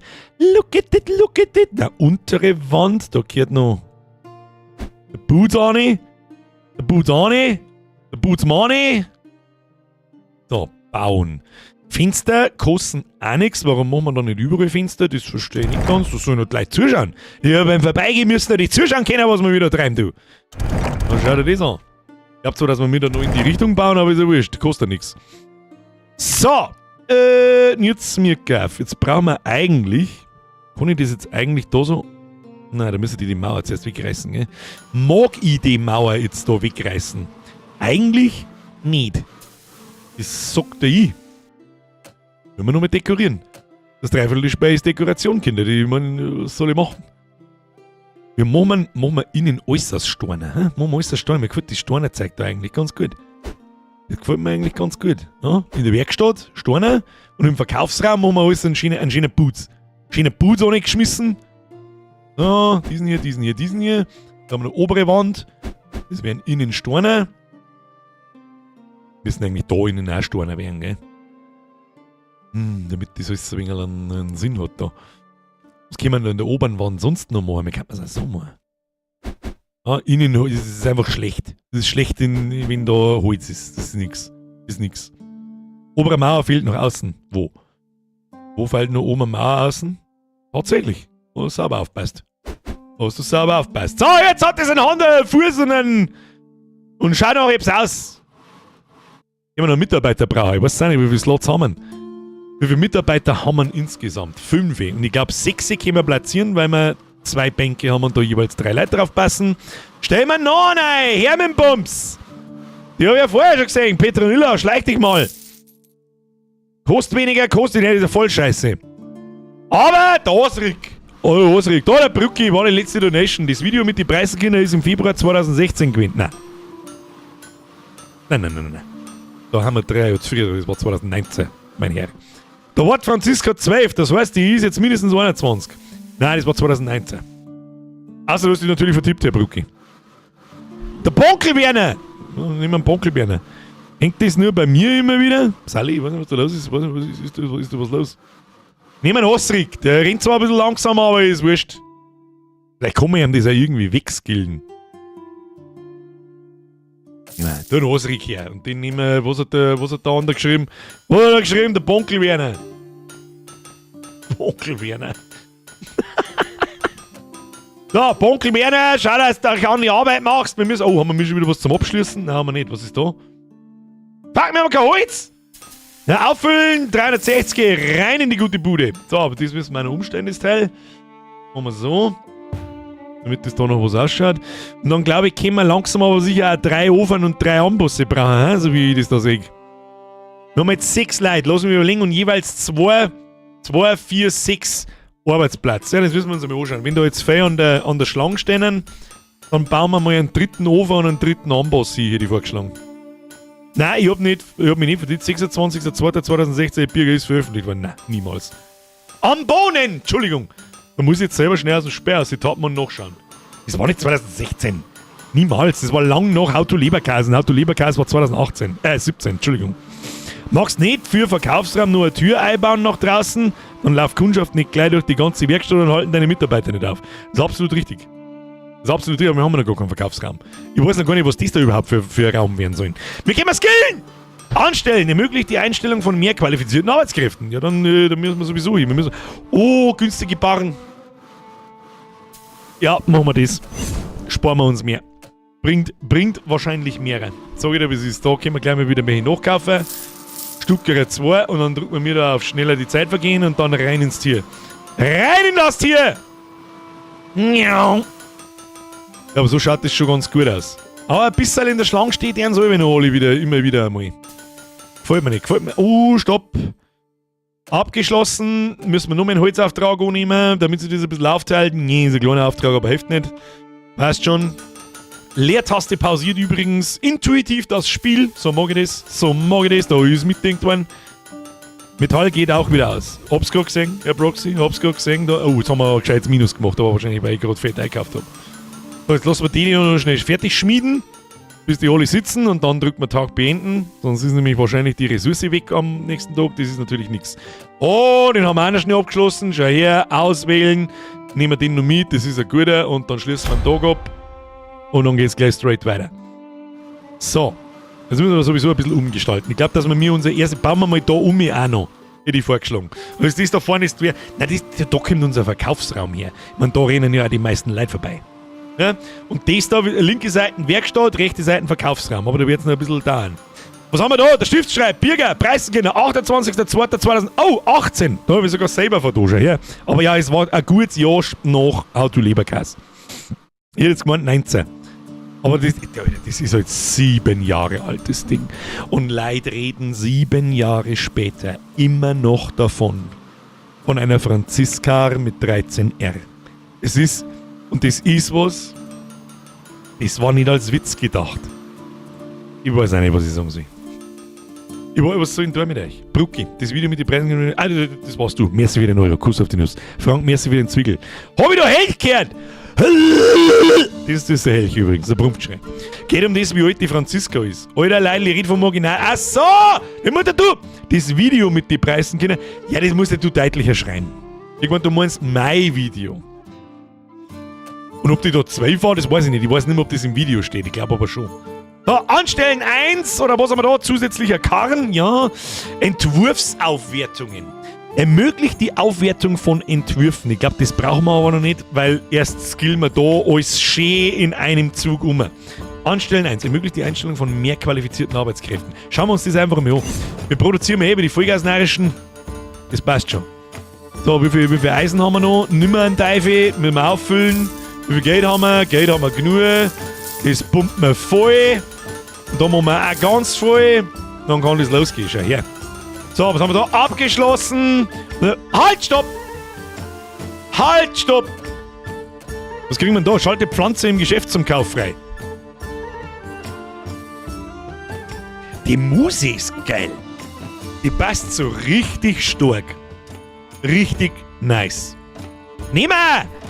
Pflanze! Ja, damit sich die Mitarbeiter wohler fühlen. Ich weiß zwar nicht, wie lange eine Pflanze in so einer Schmiede bei 480.000 Grad überleben kann, aber das werden wir dann schon ausfinden. Auswählen, los. Oh, jetzt haben wir halt nur Metallgeschichten da drin. Hilft nicht. Priorisieren wir mal das da, damit das da schneller fertig wird.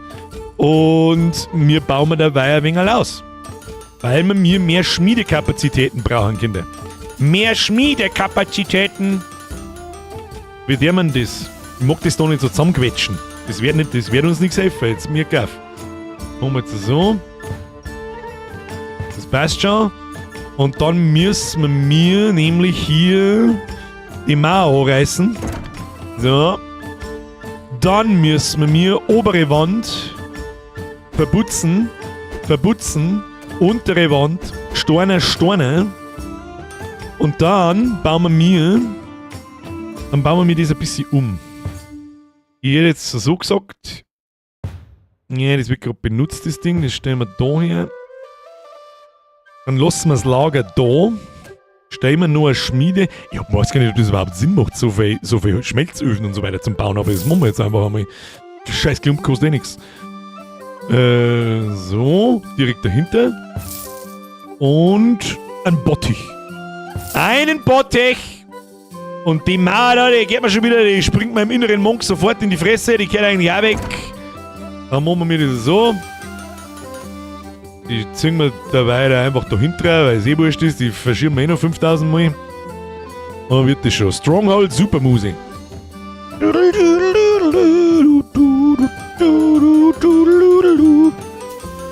Halt, stopp! Jetzt können wir den Ofen verschieben. Schaut schon besser aus. Können wir das bis da ohne Tüdeln? Nein, können wir nicht. Das Loch da herin macht mir ein bisschen fertig, muss ich sagen. Aber gut. Lass uns mal, schauen wir mal ein wenig zu. Ob da irgendeine Schlange steht. Nicht so wirklich, gell? Ja. Scheint mir die genau richtige Anzahl an Bohnen und Zahn zum sein. Da hinten ist ein Fenster, das kein Mensch mehr braucht und da auch nicht. Das muss man natürlich... Oh! Abgeschlossen, neuer Slot, der mal was mit Holz. 25, 28, also das ist ein Eisenzeug, nehmen wir mal so. Ja, rein damit. Eine von unseren Angestellten sollte eigentlich jetzt anfangen, dann die Holzkeulen zum Bauen, weil wir es bei ihr priorisiert haben. Klonk, klonk, klonk, klonk, klonk, klonk, klonk, klonk. Warum ist denn der Boden uneinheitlich? Ich mach mich schon wieder fertig. Was ist da? Was? Oh! Oh, Momental, Babental. Was ist da? Ein Elitearbeiter tritt deiner Werkstatt bei, wenn du 20 Händlerangebote abgeschlossen hast. Du hast keinen freien Platz für neue Arbeiter. Kaufe mehr Bänke. Verdammt! 2300. Kaufen wir ein Bankerl. Wo gibt's ein Bankerl? Mitarbeiter, Bankerl. Ein wenig ein Bankerl, bitte. Dann machen wir das weg. Und das tun wir da her. Das tun wir da weiter ins Eck hindrehen, weil warum nicht? Ist ja vollkommen wurscht. Und dann tun wir mir da noch die Fenster raus. Wie tut man die Fenster aus? Wie tut man ein Fenster aus? Untere Wand? Wie tut man ein Fenster entfernen? Das weiß ich nicht mehr. Das weiß ich nicht mehr. Was man aber auf alle Fälle mit mir erkennen ist, warum ich das jetzt tue, weiß ich nicht, aber die lassen wir jetzt einfach mal stehen. Da kommt nämlich nur ein Ofen rein. Laut Adam Riese, ich weiß nicht, was das ist. So. Elitearbeiter! Stufe 3! Alle Arbeiter bewegen sich 10% schneller. Das Aktualisieren potenzieller Arbeiter beim Anstellen ist auf 300 Gold begrenzt. Das interessiert mich eigentlich nicht. Alle Schmiede gehen beim Tragen mit derselben Geschwindigkeit wie mit leeren Händen. Das hört sich doch gut an. Es ist die Frage, ob das schneller ist als die 10%. Oh, das ist auch eine brutale Schmiedin. Schau dir das an. Ja, ganz eine brutale. Ja, ganz eine brutale. Die Johanna. Anna! Ist schon eingestellt, los geht's. Goldene Gans, stelle deinen ersten Elite-Arbeiter an. Säge dieser irgendwie, wer der Elite-Arbeiter ist? Ja, der lustiges Knie schon hin. So. Vogelnester laufen im Kopf aufgepflanzt. So, wo ist jetzt der Elite-Arbeiter? Müssen wir nachschauen. Das ist die Johanna. Johanna! Du machst hauptsächlich Metallarbeiten, das sagt der wie es ist. Das ist einmal das Erste. Wir nehmen die heute! Also gib mir hier einmal rote Haare. Ja, das ist eigentlich wurscht. Man kann eigentlich alle Elite-Arbeiter mit roten Haaren kennzeichnen. Inkontinentia! Thomas, so was der Erste. Inkontinentia. Jetzt ein bisschen nach Venezia an. Alle Schmiede gehen beim Tragen mit derselben Geschwindigkeit wie mit leeren Händen. Ja, das ist doch gut, das hört sich doch gar nicht mehr so schlecht an. Da haben wir gleich Level-Ups. Von Level 2 auf Level 3. Das hört sich auch sehr gut an. Da ist ein Auftrag fertig. Abgeschlossen. Slot wählen. Haben wir wieder nur Metallaufträge, aber das ist ja wurscht. Dann nehmen wir... der Fette für 27 kriegen wir 2300. Dann nehmen wir natürlich den, das ist ja klar. Das ist ja klar. Der haben wir da mal ein bisschen in Tee. Ja, haben wir wieder ein leichtes Minus gemacht, aber solange sie das plus-minus-mäßig einigermaßen die Dings halten und wir größer werden, passt das. So, da sind Leute noch ein bisschen beschäftigt. Wir füllen den ganzen Scheißdreck, den füllen wir auf. Wir haben da schon wieder ein neues Mitglied an. Der Gara, du bist der Level-Up! So, was bist du? Du bist ein Allrounder. Notizen. Ich glaube, das habe ich bei den Mitarbeitern schon gesagt in Tavern Master. Notizen an den Mitarbeitern war so gut, dass ich mir da jetzt einfach einschreiben kann, für was ich mir den aufgekommen habe. Ist ein Allrounder. Wir haben 2 Fähigkeitspunkte, darum kriegt er jetzt einmal das Ding und einmal mit Schmiede. Das hört sich doch gut an. Das klingt doch vernünftig. So, und dann haben wir da noch was. Dekorationen. Eine Pflanze. Dekorative Pflanzen, die den Raum freundlicher machen. Ich weiß zwar nicht, was das bringt, aber das findet man vielleicht noch raus, wenn wir mal zum Dings kommen. So, sitzen sie alle hinten in der Bing. Ich weiß nicht, was die trennen, aber gut. Weiter geht's. Reingeschmiedet ins Viech. Also ich glaube, einen 4. Schmelzofen brauchen wir noch nicht, aber eventuell brauchen wir nur einen 3. Tisch. Eventuell brauchen wir nur einen 3. Tisch, das tun wir. Das machen wir genauso. Wir stellen das Holz da her. Einen Tisch müssen wir jetzt dabei einmal schnell irgendwo hinstellen und dann verschieben. Machen wir genau gegenüber. So. Und dann lassen wir es mal weiterlaufen. Da haben wir einen Mitarbeiter. Nächster Level-Up! Der Schmiedbrr Manelis! Manelis! Du kriegst da schnell andere Haare, weil nur Elite haben rote Haare. Die Manelis! Metallgegenstände, zweimal in die Schmiede reingeskillt. Los geht's. Ja, jetzt können wir... Ich glaube, wir kommen schon wieder in einen ähnlichen Flow hinein, wie das bei Tavern Master der Fall war. So, was haben wir da? Der höchste Geldbetrag, wer bietet den? 27, dann 100, 27, 1970, ja gut, dann machen wir Hacken. Machen wir Hacken, weil es wurscht ist. Wen priorisieren wir? Den priorisieren wir. Da haben wir wieder keine Holzarbeiter, das schaut aber gar nicht. Jetzt können wir nämlich das da mal so ein bisschen zurechtrücken da. Nehmen wir das da so her und dann schaut das gut aus. Dann sieht das gut aus, du! Das sieht gut aus, wir haben noch Platz. Da haben wir da auch noch einen Platz? Ja. Da haben wir da abgeschlossen. Nehmen wir den nächsten, brauchen wir wieder Holzarbeit. 31, 1360, 30, 1410 nehmen wir natürlich das. Das andere macht gar keinen Sinn. Wir priorisieren was priorisieren wir denn? Das ist eigentlich wurscht, was wir priorisieren, aber es war schon nicht schlecht, wenn sie alle auf einen Auftrag konzentrieren. Desto schneller kommt das Geld wieder rein. Schauen wir das an. Wir können jetzt da dann langsam... Was ist. Was haben wir da alles? Hey, zugeh du jetzt! Wir haben am Skillen über die Vollgasnarischen. Schau dir das an. Eins nach dem anderen. Gehilfen. Ermöglicht es dir, Gehilfen einzustellen, die Gegenstände transportieren, Ressourcen auffüllen und Barren schmelzen können. Das ist doch einmal ein erster guter Schritt in Richtung Automatisierung. Gehilfen helfen in der Werkstatt, indem sie Gegenstände von Truhen zu ihrem Bestimmungsort tragen, verschiedene Ressourcen auffüllen und Barren schmelzen. Schmiede können hergestellte Gegenstände in Truhen ablegen und die Gehilfen übernehmen den Transport. So sparen die Schmiede wertvolle Zeit, da sie keine weiten Wege zurücklegen müssen. Aha! Das ist doch schon mal was. Und da kann man eigentlich, das machen wir dann Schritt für Schritt. Schritt für Schritt, meine Damen und Herren, Schritt für Schritt. Haben wir eine Gegenstandstruhe. Sagt der wie es ist. Die stellen wir mir genau da so zentral einmal rein. Momentan ist alles noch nicht schön gebaut, aber auf Effizienz getrimmt. Und können nämlich von beiden Seiten dort Leute Sachen reinlegen. Müssen nicht so weit gehen. Und muss man das irgendwo festlegen, dass die das da reinlegen? Oder ja, schauen wir mal. Anstellen, Gehilfe. Da haben wir einen Crispin, Mary und einen Hector. Da war natürlich nicht schlecht, wenn die Leute schnell gingen. Und da werden wir genau 2 Leute einstellen. Auf der Stelle. Geht, oder klang da einer, meinst du? Klang da einer? Ja, ich glaube, es klang da einer. Was ist das da? Geschwindigkeit. Bestimmt die Gehgeschwindigkeit. Ja, zumindest einen Strich. Beutelgröße. Bestimmt die Anzahl an Gegenständen, die in der Tasche getragen werden können. Da hat R3, er ist dafür schon ein bisschen schneller. Nimm einen Hector. Hector, rein mit dir! Wo ist der Hector? Da haben Gehilfen. So, wir brauchen einen Namen, meine Damen und Herren. Namen! Tragfähigkeit wahrscheinlich. Ja, hast du absolut recht. Ich habe bloß überlegt, ist es so gemacht, dass der dann mehr Gegenstände als einen da. Elisabeth! Ja, ist der gute Herr an die Wand. Elisabeth! Mit H. Ausrufezeichen. Bestätigen! Bestätigen! So, was haben wir da? Oh, jetzt pass auf. Nimmt handgefertigte Gegenstände aus einer Truhe und trägt sie zu den Händlerwägen draußen. Wenn es keine Gegenstände für die Händlerwägen gibt, füllt dieser Gehilfe Gestelle auf. Was kann man da sonst so machen? Unbearbeitete Ressourcen auffüllen, Barren herstellen, Barren tragen. Können wir noch nicht auswählen? Nö, das brauchen wir eigentlich nicht. Brauchen wir eigentlich nicht. Die Frage ist dann, wie man das am besten optimiert.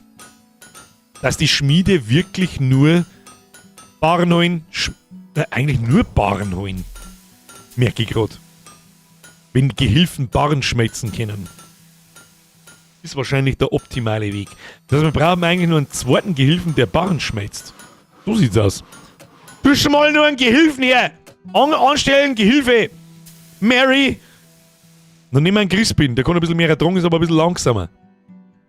Sie ist total langsam, kann aber 4 Gegenstände tragen. Ja. Wurscht. Wen nehmen wir ihn?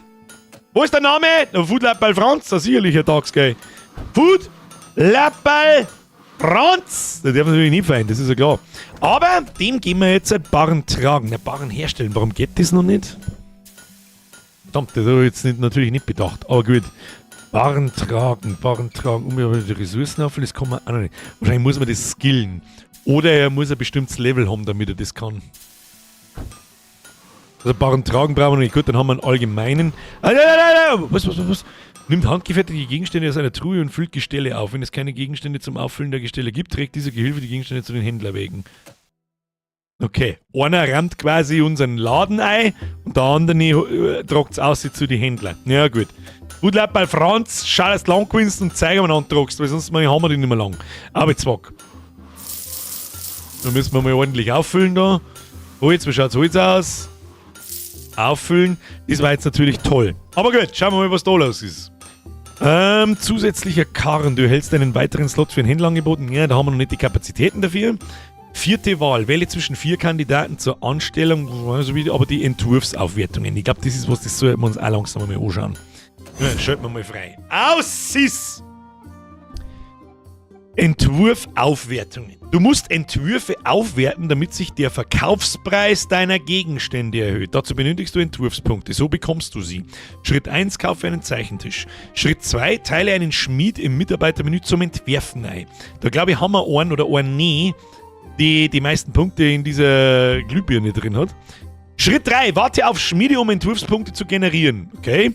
Schritt 4, investiere Entwurfspunkte, um die Qualität eines Gegenstands zu verbessern. Ich verstehe, das ist im Prinzip sowas wie Forschungstisch, so ein bisschen. Das, ich glaube, ich hab's schon umrissen. Jetzt passen wir auf, wo der man so ein Zeichentisch hin, da ist doch. Braucht der Licht, der gute Mann. Abgeschlossen, was Neues muss her. Stopp, wir haben Holz, Metall, wir nehmen Metall. 1100 nehmen wir den großen Auftrag. Großer Auftrag, sehr gut, wir konzentrieren uns aber da drauf. So, Zeichentisch. Meine Damen und Herren, wir brauchen einen Zeichentisch. Was haben wir da? Werkzeug, jawohl. Da ist jetzt der Zeichentisch frei. Wie groß ist der Teufel? Nee. Na, schießt nicht. Den müssen wir dabei leider Gottes dahinter pflanzen. Oder kriegen wir da her? Ja, der wir dabei da her. So, du hast keine Schmiede, die etwas entwerfen. Okay, let me have a look. Schmied. Wir hatten da die meisten Punkte in in der Glühbirne. Das ist der Etesor rückwärts. Etesor, keine Präferenz. Stellt Gegenstände exklusiv für Händler her. Für Gestelle. Entwurf. Da nehmen wir ihn. Der soll jetzt mal sagen, da mal. Aber der kann nicht gut schmelzen, gell? Da müssen wir eigentlich müssen wir anstellen Schmied. Isobel. Eigentlich müssen wir schauen, dass wir irgendjemanden mit einem Perk finden. Schauen wir mal. Nee, verdient 20% langsame Entwurfspunkte. Geld haben wir genug. Nehmen wir einfach mal weiter. Keine Entwurfspunkte. Da, Mann! Gertrude! Oh, die kostet 1200 zum Einstellen. Naja, wird nicht helfen. Wird wohl nicht helfen. Perfekt war natürlich sowas mit einem negativen. Der negative Ding gefällt mir aber auch nicht. Das war perfekt als negativer Punkt. Weil dann soll ich die ganze Zeit vorstellen, oh, die ist auch schon Stufe 3. Und hat aber sauber zu übernehmen, die ist nix, die haben wir nicht ein. Das ist nix.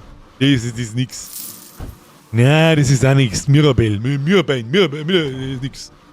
Aber da werden wir jetzt ein bisschen Geld ausscheißen müssen für den Scheiß da. Ja, das lasse ich mir eingehen. Der Muriel, der hat aber auch schon wieder so viele Punkte in dem anderen Scheiß. Verdammt nochmal! Da jetzt! Pascal! Der ist gut. Den nehmen wir. Du kannst dich mit Mitarbeiter anstellen. Verdammt nochmal! Da muss ich jemanden auswerfen. Wen werfen wir aus? Den Grisselmet levelt gleich ab. Der Bonkelwerner. Ich weiß es eben nicht. Da müssen wir da noch schnell was abschließen. Was nehmen wir? So wart. Nehmen wir noch ein Metallding. Nehmen wir den. Arbeitsbiene. Schließe 50 Händler-Sachen ab. Kriegen wir hin. Was haben wir da? Da haben wir ein Level-Up. Wer ist sie? Franziska verdient 20% schneller Entwurfspunkte. Warum stellen wir sie nicht hin? Brauchen wir keine scheiß Gertrude. Franziska ist unsere Forscherin, du. Franziska! Kannst du bitte mal Sachen entwerfen jetzt? Und Annette so rückwärts, den der mal wieder da, wo er hingehört. Für Gestelle herstellen. Nein, für Händler herstellen. Ja. Ja. Oh! Oh, stimmt, der Bredel traut die Feide auch noch. Plus 2000. Für das, dass wir so viel Geld ausgeworfen haben, für die Mitarbeiterauswahl, für nix und wieder nix. Naja, blöd. Hilft nicht. Los geht's! Schaut an unsere Mannschaft. Wir haben schon voll Leute. Was ist denn da eigentlich los? Wir expandieren. Gehen uns gut mit der Blase aus. Schauen wir mal, was skillen wir denn als nächstes? 4. Wahl. Wähle zwischen 4 Kandidaten zur Anstellung. Nein, wir werden skillen müssen, weil nur dann kriegen wir das Geschäft. Ermöglicht den Verkauf von Gegenständen an Kunden über Gestelle und Kassen. Das heißt, dann können wir unseren Lagerraum aufbauen. Ja. Ja, was soll ich sagen, ich bin hooked as fuck. Ich mag halt sicher nicht Spiele, was soll ich machen? Die haben so schön gemütlich und so schön. Ja, das ist einfach, da muss ich nicht schwitzen. Da will ich nicht von 8000 Viecher rundherum zerpimmelt. Das weißt du selber, was ist. Was soll ich jetzt sagen dazu? Schauen wir mal, was treibt er da? Er druckt da Sachen aus, 1921. Ja, schau hin. Ja, das mit den nicht gesehen, das macht dann schon Sinn. Vor allem, mich würde jetzt noch interessieren, wie man die dazu bringt, dass die Barren herstellen. Schaut, dass da kein Tooltip nicht kommt, um zu sehen, was ich brauche dafür. Dann gehen wir natürlich währenddessen nochmal da ein bisschen weiter. Mehr Angebote, neue Händlerangebote stehen zur Auswahl. Ja, zusätzliche Karren, das kann man sowieso immer brauchen. Superarbeiter. Gelegentlich hast du die Chance, einen Arbeiter mit 2 positiven Eigenschaften einzustellen. Easy going, oder? Aber dafür brauchen wir schon mal die ungewöhnliche Qualität von Gegenständen. Das kostet schon eine blaue Schuppe. Oder was auch immer das da ist. Eichenwald. Schaltet den Eichenwald frei. Das heißt, kriegen wir nur einen zusätzlichen Typ Holz oder... Ja, werden wir dann sehen. Schmelzen 1. Ermöglicht das Schmelzen von Erzen zu Barren mit einer Schmelzhütte. Wo kriegen wir Barren? Also wo kriegen wir Erze her? Naja gut, werden wir schon ein bisschen da. Hier freischalten. 4. Wahl. Oder der zusätzliche Karren ist eigentlich scheißegal. Wir müssen sowieso alle 3 Sachen skillen. Was haben wir da? Ah, da ist ein Info dabei. Geschäft. Das schauen wir uns da noch, wenn es soweit ist. Was wir da freischalten, ist eigentlich scheißegal. Wir brauchen sowieso das und das. Also brauchen wir 180. 4. Wahlkandidaten zur Anstellung. Da warten wir jetzt aber noch schnell, weil das da unten bringt uns mehr. Ein Karren ist fertig. Abgeschlossen. Was haben wir? Metall. Dann brauchen wir irgendwas mit Holz. Das hilft jetzt nicht, da brauchen wir was mit Holz. 1580 für 36 Holz, das ist aber schon ein wenig. Weißt du das schon? Neuer Bodentyp. Na, nehmen wir das da. Und priorisieren wir das da. So, was tut jetzt eigentlich sie da? was tut jetzt eigentlich sie da? Jetzt lassen wir mich da reinschauen. So, Knüppel, Eisenkelch, Tomahawk. Der wir mal einen Krug verbessern. Krug. Okay. Werte diesen Entwurf von gewöhnlicher Qualität zu ungewöhnlicher Qualität auf, um den Verkaufspreis von 66 auf 72 zu erhöhen. Das heißt, es wird dann ein blauer Gegenstand, den so früher jetzt zu erhöhen, macht keinen Sinn, solange wir da nicht durchgeskillt haben. Ja, 6 Gegenstände noch. Sonst verlangsamen wir uns selber, das ist nix. Aber so, da steht keiner in der Schlange oder irgendwas, füllen wir den Bums mal auf. Ja, da können wir auch eine volle Kanone auffüllen. Das rein damit, haben wir noch 2000 Geld übrig. Wir können schon mal ein bisschen weiter planen. Das Spiel ist schon ein ziemlicher Kontrast zu Doom. Ja, aber das ist ja klar. Das war aber auch so ein bisschen der Plan. Muss man auch mal ganz klar sagen. Klar, ist ja klar. So, was ist denn eigentlich das Tastenkürzel für das Ding da? I, O, L, J? Keine Ahnung? Nö, nix davon. 199. Es wäre noch cool, wenn ich die Anzeige da herumsehen kann. Liebes Entwicklerteam, es wäre super awesome, wenn ich da herum meine Meisterschaftspunkte, nenne ich es jetzt einfach einmal, da herum klar sehen kann. Das war nice. Zack, freigeschaltet, zusätzlicher Karren, jawohl, neuer Slot, da nehmen wir doch, irgendwo mit Holz haben wir was, gell? Dann nehmen wir nochmal Metall, dann nehmen wir doch, neuer Bodentyp. Den schalten wir mir frei, du. Den schalten wir mir frei. Rechts unten blinkt's. Ja, gut, das ist okay, das blinkt, aber ich möchte gern sehen, wie weit das ich hab, was das eben ist. So, abgeschlossen. Dann nehmen wir doch, was nicht, oh, eine Grillgabel. Warum kann ich den nicht bauen? Der Gegenstand ist gesperrt. Schließe mir Händlerangebote ab, um ihn freizuschalten. Und ein Fleischermesser. Oh, die geben mir gleich sehr viel mehr Geld. Ja gut, werden wir die Kelche machen müssen, das wird nicht helfen. Priorisieren wir jetzt da gar nichts, die sollen einfach gemütlich dahin bauen, das passt schon. Wir brauchen 70 davon und dann noch 125 zum Geschäft freischalten. Was wir mir dabei mal erkennen ist, expandieren. Expandieren wir mal nach rechts und expandieren wir mal nach hinten. Na, nach hinten brauchen wir eigentlich nicht expandieren. Jetzt muss ich den umeinander. Da, hier. Zack, zack, zack. Zack, zack, zack. Dann. Fenster kannst du ein Tor einschmieren. Tier brauchen wir da auch nicht. Der Tier, der wir da her. Das ist unser Geschäft. Und da ist unser Geschäft. Brauchen wir jetzt auch einen Boden. Wo ist der Boden? Was nehmen wir da für einen Boden? Nehmen wir einen Holzboden. Nehmen wir einen Holzboden im Geschäft. Holzboden, immer gut, kann man den dran? Nein, kann man nicht dran. Vielleicht, weißt du was, da bauen wir uns einen neuen Boden, den wir nachher freischalten. So, wie machen wir unser Geschäft ganz furchtbar schön? Wie tut man Fenster außer? Obacht, du brauchst Eisen. Was, ich brauche Eisen? Nein, hab ich schon gerade gekauft. Oder? Das sind ja Eisenbauern. Sind das Eisenbauern? Hoppla. Bauerntyp, Eisenbauer. Ne? Ja, hab schon gekauft. Da hat ein bisschen Verzögerung. Müsste Herr Cyberfox wahrscheinlich. Aber das hilft dann hier nicht.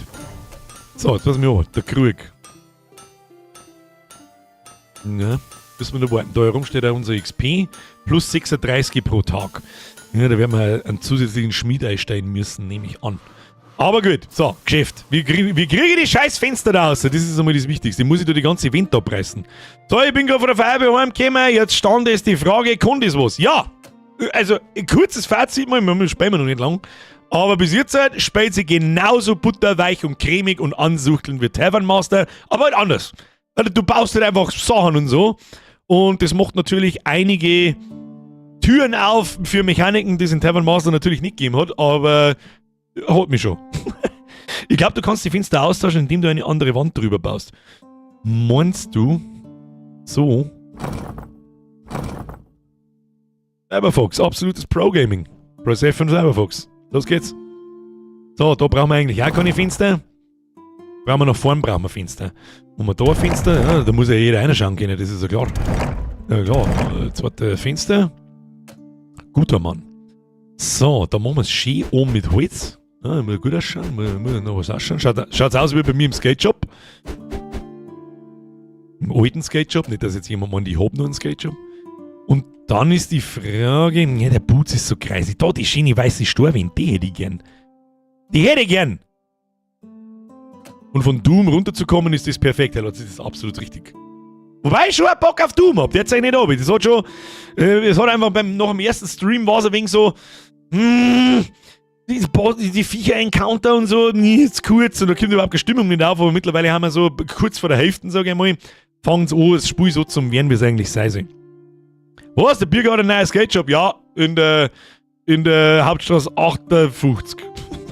Wärst wahrscheinlich einfach eine Wand wieder drüber machen müssen. Herr Baumeier, da hast du absolut recht, ja. Da hast du ja absolut recht. Ja, mehr dekorieren können wir jetzt da eigentlich noch gar nicht, weil fürs Geschäft müssen wir... Oh, was haben wir da? Schmelzhütten. Da haben wir gar nicht so richtig aufgepasst. Aber gut. Da werden wir mir Lager, Dekorationen, was kann das da zum Beispiel? Oh, kann man das außen hinbauen? Ja! Nein, kann man nicht. Wieso kann ich das außen nicht hinbauen? Ich mag das draußen hängen. Ich nicht. Mann, da ist schön's. Ein Wingerl, Pflanzerl! Ein Wingerl, Pflanzerl und so weiter. Kann man das draußen nicht? Nein, kann man nicht. Schade. Kann ich mein Shell woanders verkaufen? Diesen Gegenstand wird für 70 Euro... Ach so. Kann man Namensshell kaufen? Oh. Mitarbeiter, brauchen wir nicht Treppen, nö, Lichter, ist da was dabei? Nein, Dekorationen. Oh, der gute alte Vorhang. Ah, der gute alte Vorhang, der ist wichtig. Kann man dort Farbe auswählen? Farbe wo? Hab da. Blau, Den zimmert man hin, das ist mir wurscht. Blau? Was? Blau? Es ist so wunderschön. Es ist so wunderschön. Free Frankie, die habe ich komplett übersehen, es tut mir leid. Die taugt das Spiel schon mal auf Zeiteisen. Was? Halt doch dein Ma...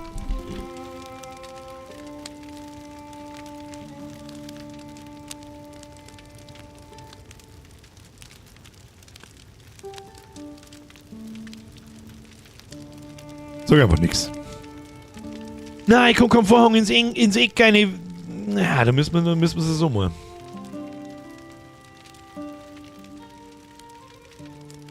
Gefällt mir aber nicht. Ja, gefällt mir nicht.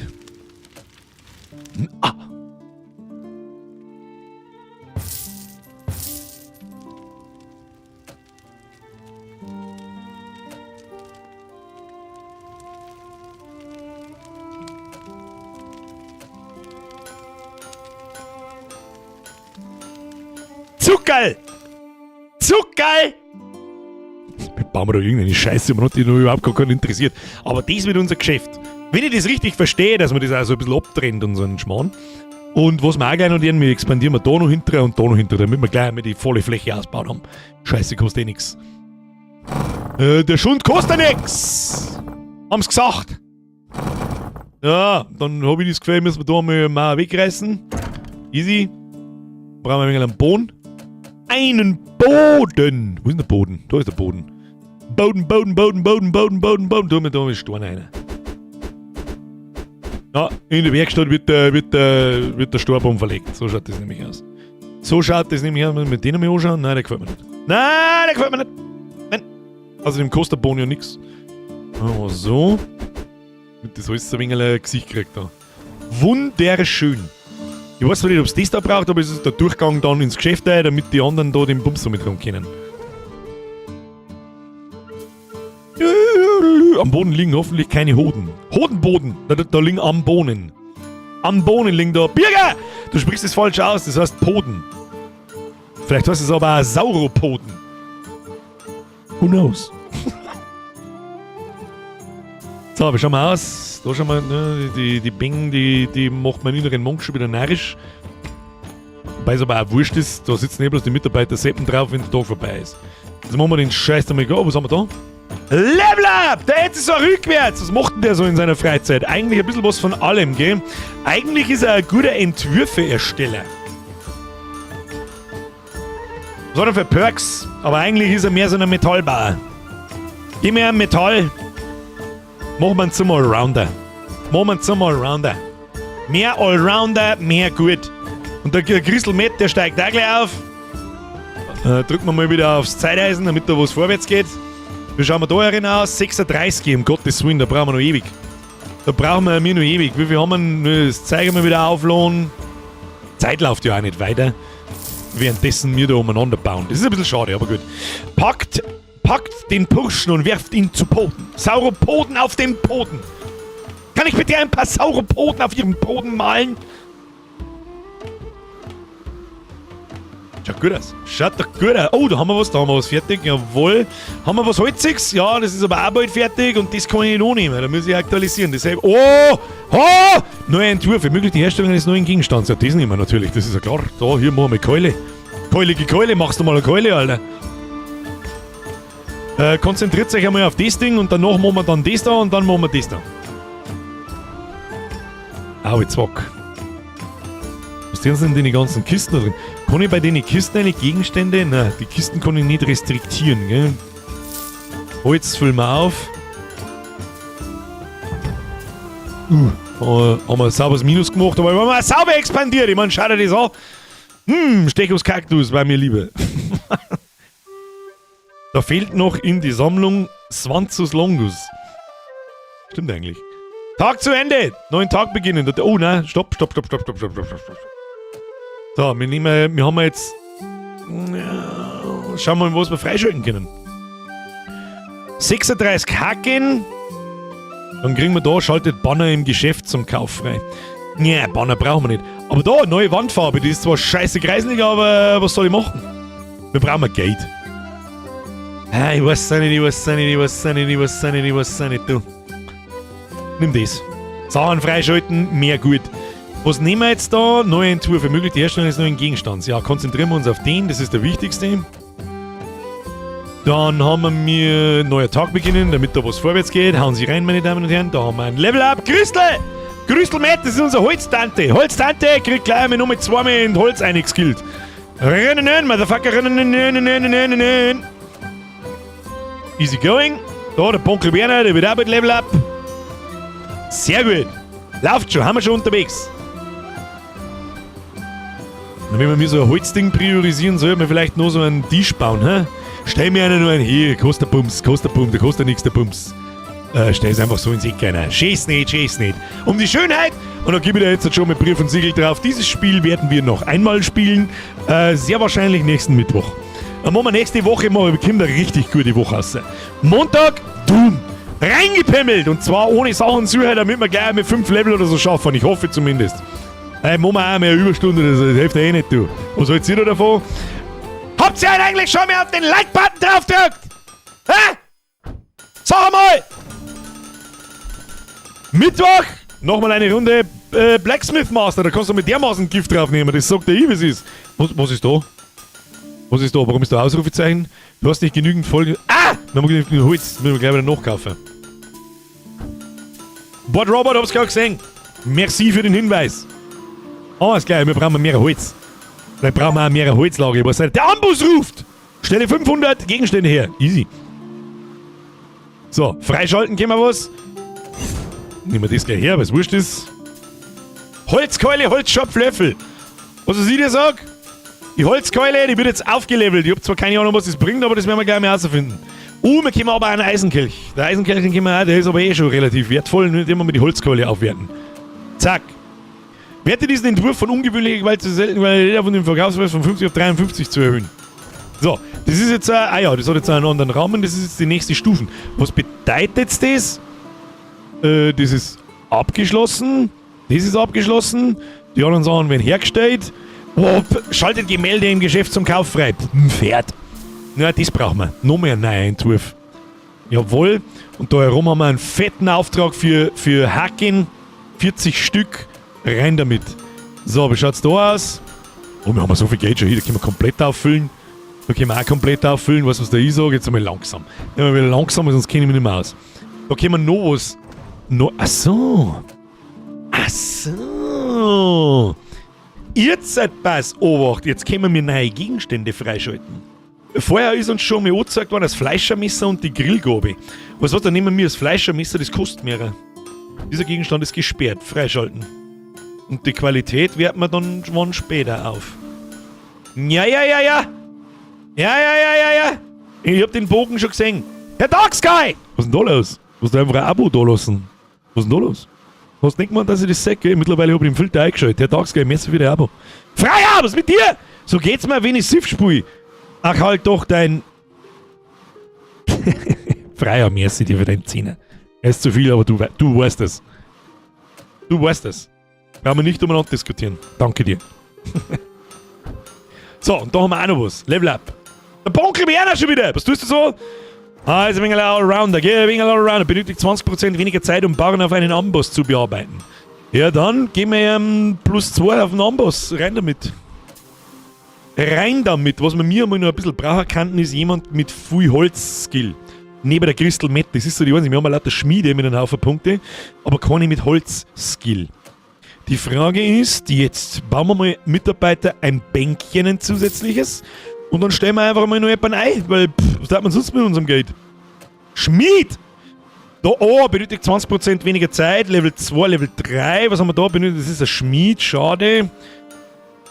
Wir können jetzt warte mal, da muss ich nochmal nachschauen. Können wir jetzt schon neue Händler über das stehen, zwar super Arbeit. Nein, oh, da haben wir noch weit hin.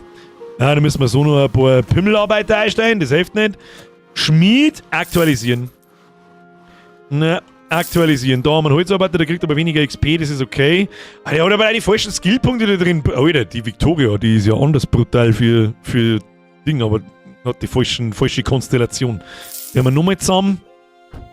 Holzarbeiter hat 2 Punkte drin, das wird einigermaßen passen. Boah, leck, der Bodil ist ein unfassbar krasser Schmied, bist du psuffe.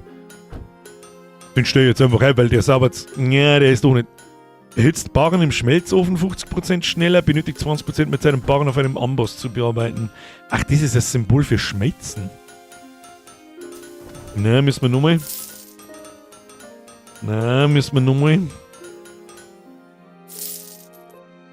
Von hinten! Warum heißt Pferd? Weil es auf der Erde steht, sonst müsste es Pfluftel heißen. Ich kenn. Das ist einer der besten Witze, die ich jemals gehört habe, und sie kommen aus der Feder des Fredel Fesel. Merci dir. Muss ich nochmal. Wir kriegen keine anständigen Mitarbeiter nicht, das ist wie nicht. Abgeschlossen. So, da, Fleischerhacke. Das Fleischerhacke nehmen wir 32 Mal. Ja, rein damit. Schau dir die so. Dann konzentrieren wir uns jetzt auf das, dann kriegen wir einen neuen Bodentyp, dann machen wir das und dann machen wir die restlichen Sachen.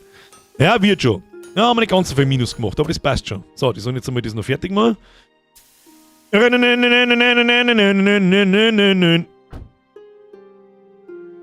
der jetzt gerade die Kisten zugehört und jetzt hat sie angehört wie ein Autotier? Warum nicht? So, weiter geht's. Produzieren. Und ich brauche neue Mitarbeiter. Resettet sie das noch irgendwann einmal? Ja, sehr gut. 1. Oh, nee, ich brauche einen Holzarbeiter, brauche ich. Kruzifix! Da! Ja! Everhard! Everhard! Talentsuche, stelle 10 Mitarbeiter ein. Den nenne ich jetzt selber so. Everhard! Ausrufezeichen, bestätigen. Easy. Und du machst nur Holzgegenstände oder bevorzugst Holzgegenstände. Easy going. So, und eine zweite Forschungskraft, glaube ich, kann man auch noch vertragen. Abgeschlossen. So, wo sind wir? Warum schließt ihr jetzt das ab, ihr Vollidioten? Ja, dann schließt ihr jetzt das ab. Ist ja scheißegal. So, wir brauchen irgendwas mit Holz. Eine Holzarbeit, bitte. Ach, die rendiert sich nicht mehr gescheit, gell? Oh, da kriegen wir 3 Punkte. Ah, die verdammte Holzscheiße. Oh, da kriegen wir Bögen. Ja, die kriegen wir nicht mehr. Oh, doch, kriegen wir vielleicht schon was. Kriegen wir Bögen? Neuer Entwurf. Langbogen. Dieser Gegenstand ist gesperrt. Im Moment kannst du diesen Entwurf noch nicht freischalten. Um ihn freizuschalten, musst du weitere Händlerangebote abschließen. Verdammt nochmal. Was haben wir da jetzt wieder? Der Gehilfe. Level up beim Gehilfen! Geh einmal schneller! Und trage mal mehrere. Easy Katka.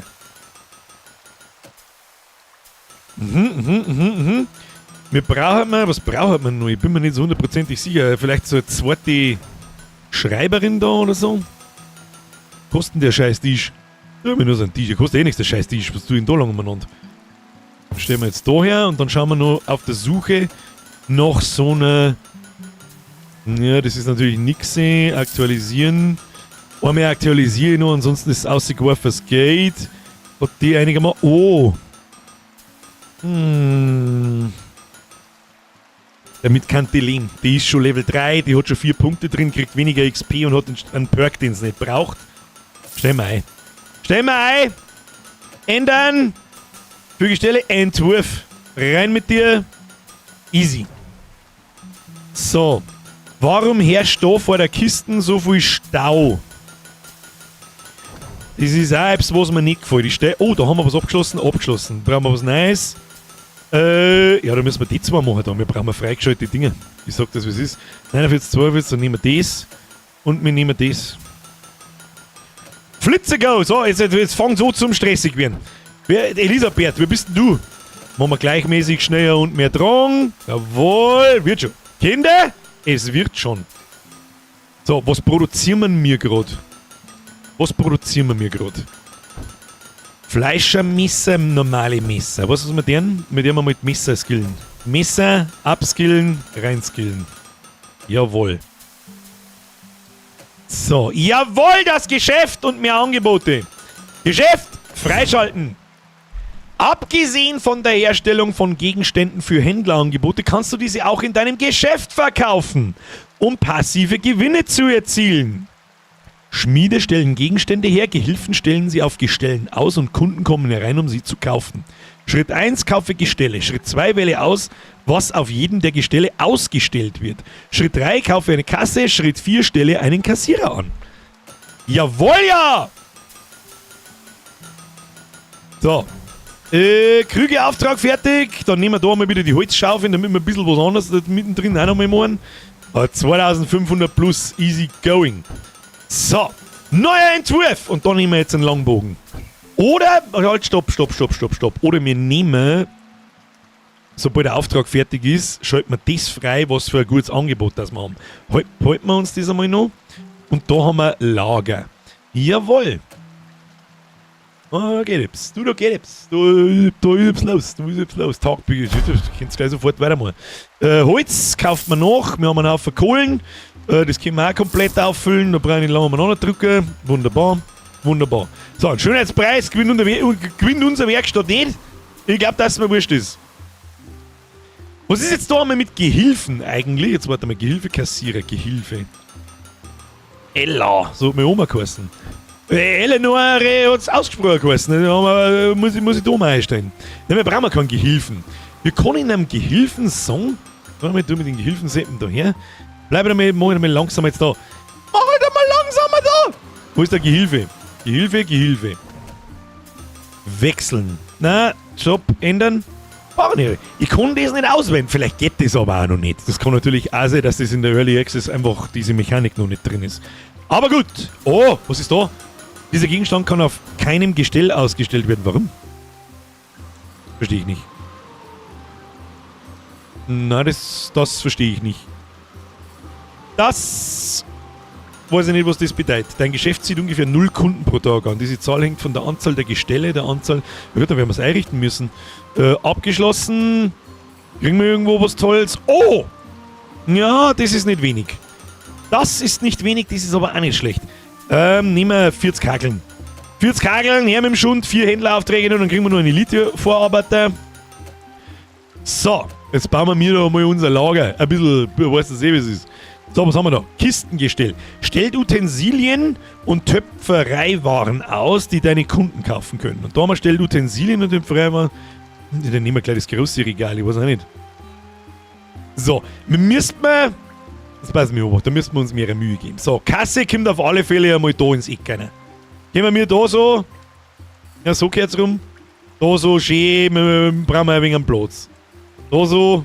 So. Das schaut gut aus. Oder? Nein, stellen wir es da so her, da können wir es direkt da kassieren. Und wir können wir da ein Vent einbauen. Machen wir jetzt so. Ah, das wird super.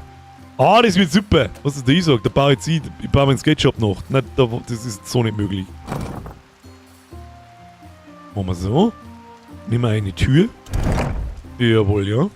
Jawohl, ja. Kann man eigentlich auch an der anderen Seite nicht die machen. Ja, lassen wir es einmal so. Und dann können wir einmal mit den Regalen, hoppala, können wir ja einmal klar anfangen. Warte mal, Waffen gestellt, da kann man Achso. Dann machen wir, jetzt pass auf, Wenn die Kundschaft einer geht, muss gleich mit der Grußstieg da daneben hin, mit unseren Waffen. Wenn wir da mit Waffen her so, zack. Was ist das, ein Waffengestell? Das ist das kleine und da ein groß, gell? Wir haben eigentlich genug Geld. Und da stellen wir mal das her. Mehrere, glaube ich, brauchen wir mal am Anfang nicht. Da haben wir Gestelle, Wandgestelle. Stelle Schilde und Waffen an der Wand aus, die deine Kunden kaufen können. Ja, das ist ja voll geil. Da habe ich halt natürlich die Wind zugeschissen, aber da werde ich nichts von hängen können. Dann stellen wir jetzt da an sie und da an sie. So machen wir das. So machen wir das. Dann brauchen wir noch ein wenig. Also ich soll das kleine Kistengestell kaufen. Das passt mir jetzt natürlich gar nicht da in den Grung rein, gell? Ja, damit er Ruhe gibt, das verstehen wir dann schon. Kundenbonus durch Dekorationswert. Das ist wichtig. Das ist wichtig. So, das hängen wir jetzt da hin. Das gefällt mir nicht so. Ja, das gefällt mir nicht so. Gehen wir jetzt daher und daher. Oh. Nein, das wollte ich nicht. Jetzt müssen wir die Mauer wieder einreißen. Mauer. Die Mauer muss weg! Nein, jetzt habe ich, glaube ich, meinen Kühlschrank, sage ich schon. Den habe ich, glaube ich, auch gelöscht, aber das ist nicht so schlimm. Gehen wir da her. Das stellen wir da so zentral da so her. So, das Ding stellen wir da daneben. So. Dann ziehen wir mir da wieder eine Mauer ein. So. Dann macht das Ding wieder überhaupt gar keinen Sinn und ist nicht schön. Das stellen wir einfach jetzt mal mitten da rein. Dann brauchen wir mir ein kleines Waffengestell, müssen wir auch herstellen. Gut, das machen wir jetzt dem Tutorial zuliebe, machen wir das einmal. Aber wir brauchen Dekorationen. Zwar muss mindestens da so ein Vorhang hängen. Und eigentlich muss da auch ein Vorhang hängen und eigentlich muss da auch ein Vorhang hängen. Weil mehr Vorhänge, mehr gut, Kinder. Mehr Vorhänge, mehr gut. Da braucht mir auch keiner irgendwas anderes zu verzeihen. Jetzt deselektieren wir das wieder. Wir machen die. Jetzt pass auf, das haben wir, glaube ich, in Tavern Master haben wir das ähnlich gemacht. Machen wir so. Hoppala, das wollte ich nicht. Aber das wollt ihr so haben. Ja. Kriegt schon Fürs. Stellen wir das da noch her. Stellen wir das weg. Die machen wir blau. Ist es blau? So. Nicht so viel Geld auszuhauen für so viel Deko-Scheiß. Ja, das wird schon. Da müssen wir uns ein wenig mehr Liebe dann lassen. Aber das hilft ja nicht. So, was haben wir da? Holzkeule, neuer Entwurf. Oh, haben wir kein Holz mehr? Kann das sein? Scheiße, wir haben kein Holz mehr. Auffüllen. Eisenbahn, auffüllen. Ich darf so gern Gehilfen sagen, dass die Scheiße auffüllen sollen. Aber gut, das gefällt mir. Schick's mir gleich ein Halbwehr. Prost. Halbwehren gibt's bei uns nicht, glaube ich. Ich hoffe, dass man später wieder dazustellen kann. Aber wir werden sehen. Da gibt's was zum Freischalten. Mehr Angebote. Oder Schmelzen. Ja, das heben wir uns fürs nächste Mal auf. Aber mehr Angebote können wir mal freischalten. Du hast 127, benötigst aber 130. Möchtest du zum Freischalten 127 plus 3 einsetzen? Nein, möchte ich natürlich nicht. So machen wir mir das. So, jetzt drücken wir da mal wieder auf Piano. Einige Kassen haben keine Kassierer. Dann brauchen wir jetzt einen Kassierer. Angestellte, Kassierer. Der Roger. Was ist denn da so die Kommunikation? Bestimmt den erhaltenen Bonus, wenn Kunden einen Gegenstand an der Kasse erwerben. Charisma zieht mehr Kunden an. Effizienz, Kunden warten länger in der Schlange. Das heißt, die ersten zwei sind einmal wichtiger. Kommunikation und vor allem Charisma. Schauen wir auf die oberen zwei, da ist jetzt nicht der Teufel. Ja, er kann da modellieren. Kommunikationswert um 20% erhöht. Ja, das schaut aber schon mal ganz gut aus. Ja, aber da ein Malus. Nehmen wir einen Liam. Liam! Schauen wir aus, wo Kassierer. So, wie soll man nennen? Wie nennen wir uns? Deko Beste. Deko wird nur viel besser, da müssen wir uns aber ein bisschen Zeit lassen. Die Gehilfen füllen die Baren auf, wenn du einen Schmelzofen hast. Ich habe einen Schmelzofen, aber wahrscheinlich meinst du die Schmelzhütte, kann das sein? Hol dir vielleicht noch 1 bis 2 Holzlager, dann hast du wenigstens ein bisschen was im Vorrat. Das ist der Pfennig Hans, Mr. Handel, du warst der Erste, der Pfennig Hans. Bestätigen, ne? Und rein mit dir. So, da haben wir was abgeschlossen. Nehmen wir gleich was Neues. Da kriegen wir 4 sicher nicht, das ist nicht schlecht, aber wir haben natürlich auch, da darf es einen Haufen Geld zum Verdienen geben. Das machen wir jetzt, aber vorher machen wir noch das da. Die Sachen zum Freischalten, das glaube ich ist einfach das A und O. So ein bisschen. So, konzentrieren wir uns auf das da, damit das bald einmal fertig ist. Jawohl, was haben wir da noch? Schmied, oh, der Elite-Schmied, ist Level 4. Inkontinentia. Du machst Metallgegenstände, wir skillen in Metallgegenstände. Los geht's. Sehr gut. Da, Franziska, gleich hinten neu. Arbeitet am Entwurf. Ja, gehst gleich mit zweimal mehr Int. Da haben wir noch immer. Jetzt geht's aber zu, du. Das ist der Metallgegenstände, das ist der Schmidt Manelis. Manelis! Bist du eigentlich ein Mo oder Weibeleit? Du bist der Weibeleit, passt. Abbrechen, bestätigen, easy. Jetzt geht's dahin, du. So. Auftrag abgeschlossen. Neuer Auftrag erstellen. Was haben wir da? Das bringt nicht mehr recht viel. Wir kann eigentlich da diese Cane machen für 3600 oder 47 Krieg für 3100. Nehmen wir die Kelle und die schalten wir uns jetzt da frei. Jetzt pass auf, neuer Entwurf, Kelle freischalten.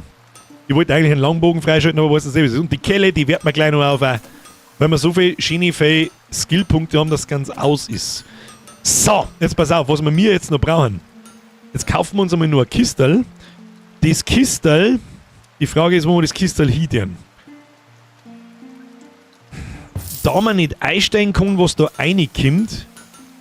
Ja, genau, Gegenstände für Händler und Gegenstände für Geschäftsstelle. Und jetzt brauchen wir nur einen Gehilfen, der nur. Oh, das ist ein guter, aber der hat 20%. Da ist auch da. Eleanor! Bist schon eingestellt. Brauchen wir einen Namen? Her mit dem Namen. Los. Muss schnell gehen. Machen wir auf die Schnelle eine schöne Kelle. Reimemonster. Bitch! Eleanor! Was will die nenne ich jetzt wie meine Oma. Eleonore. Bestätigen. Und du nimmt handgefertigte Gegenstände aus einer Truhe und füllt Gestelle auf. Ich hoffe, dass das jetzt so funktioniert. Oh, haben wir Minus gemacht ein wenig, aber das ist nicht schlimm, wir haben einen Haufen Geld, einige Arbeiter sind noch beschäftigt. Jetzt ist die Frage, wie das funktioniert, wie anhand von was die Tussi da... Kann ich da was...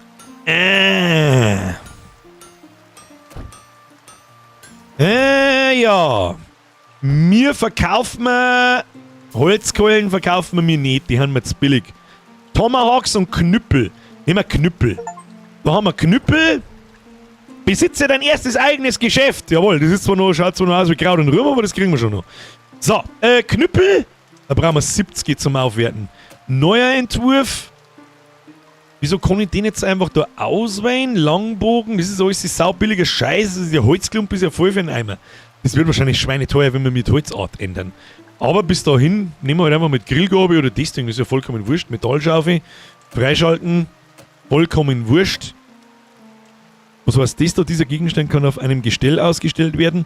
Ah, okay, ich verstehe. Und der ist schon ausgestellt. Kann auf keinem Gestell ausgestellt werden.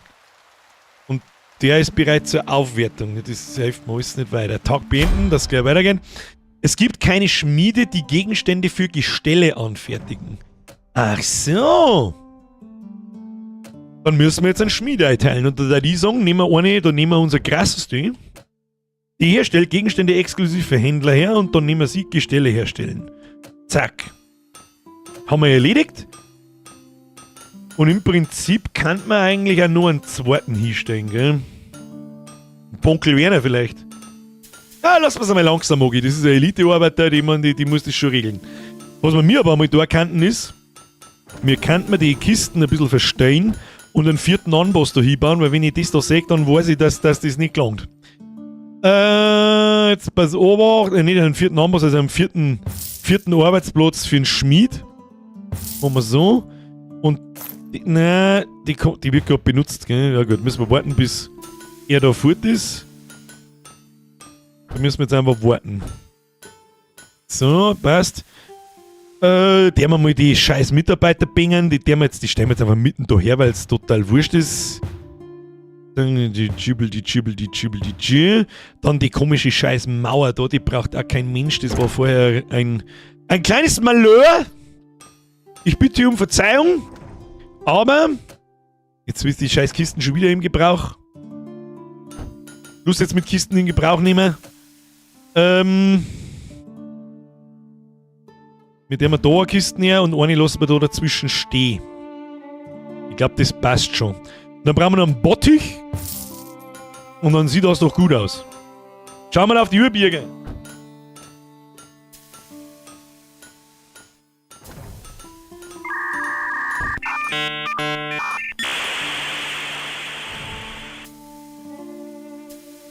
Was soll jetzt der Song dazu? Warum sitzen die so niedrig? Weißt du, schick und gemütlich ist. Wir haben noch was zum Reacten. Verdammt nochmal! Freunde der Sonne, wir müssen aber noch mindestens ein Drum verkaufen, gell? Wir müssen jetzt da mindestens noch eine Keule verkaufen, weil sonst bin ich traurig. Eines deiner Gestelle enthält keinen Gegenstand zur Auslage. Ja, das da halt wahrscheinlich, da wo ich eingestellt hab, du sollst uns hinlegen. Was tut denn, Elinore? Oma, was tust du denn? Ja, jetzt kommt's mit dem Sog. Oma! Rein mit der Keule! Keule. Zeit wo? Die Spiele haben so gerade, das ist das Allerschlimmste, wenn mir sich eine Aufbauspiele taugen. Da vergeht Zeit so lächerlich schnell, dass es ein Witz ist. Hat's euch gefallen? Das war das Allerwichtigste. Ich krieg nämlich da, wenn ich ihn sehe, eine Spiele versinkt, kriege ich nicht so unfassbar viel mit. Muss ich ganz ehrlich sagen. Was mir auch ein wenig leid tut, aber was soll ich machen? Der Gara ist aufgestiegen, das war unser First Man. Ist ein Allrounder, hätte ich gesagt gehabt. Skill mal in beides hinein, schon. Ach, der hat bloß einen Skillpunkt, oder was? Nein, da hat schon zwei. Ah, bestätigen nicht. Sehr entspannt. Muss auch mal sein. Ich liebe dieses Team von Tavern Master. Ich liebe es. Also das Gestell hat auch keine Waffen zum Ausstehen, oder was? Ja, dann der mal halt Tomahawk sein, was weiß ich nie. Und die anderen, sage ich wie es ist, die verkaufen wir wieder. Kann ich die einfach so verkaufen? Wie tut man Sachen verkaufen? Wir können Sachen löschen, ich weiß es nicht. Na gut, die scheiß Meldung da oben, die ist ja wurscht. Da haben noch mehrere Sachen, die nicht voll sind. Aber ist ja egal.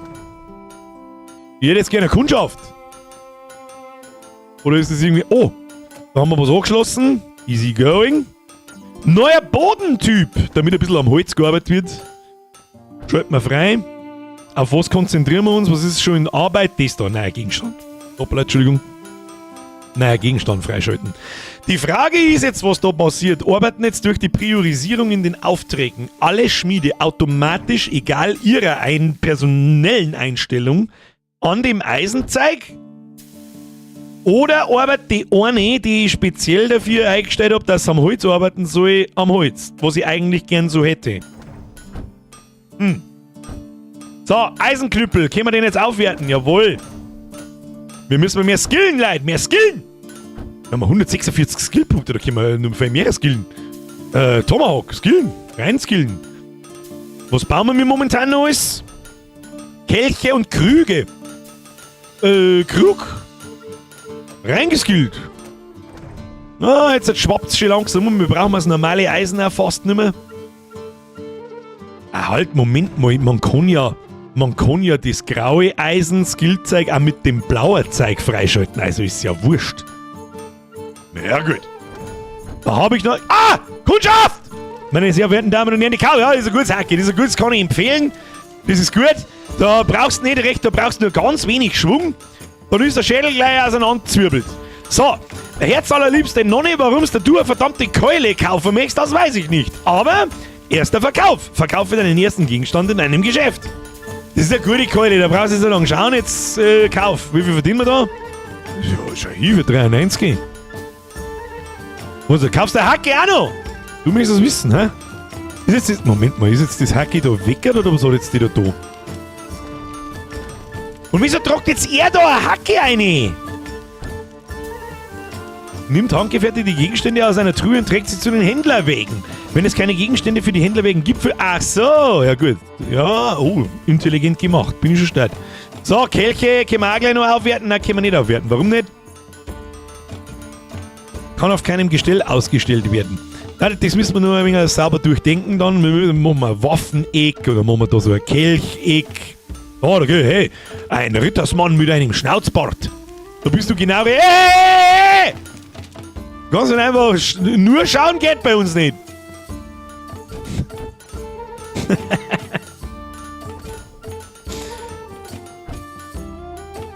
Schauen wir mal. Ja, da wird nix in absehbarer Zeit fertig, aber das ist ja wurscht. Meine Damen und Herren, Das Team von Tavern Master und Blacksmith Master.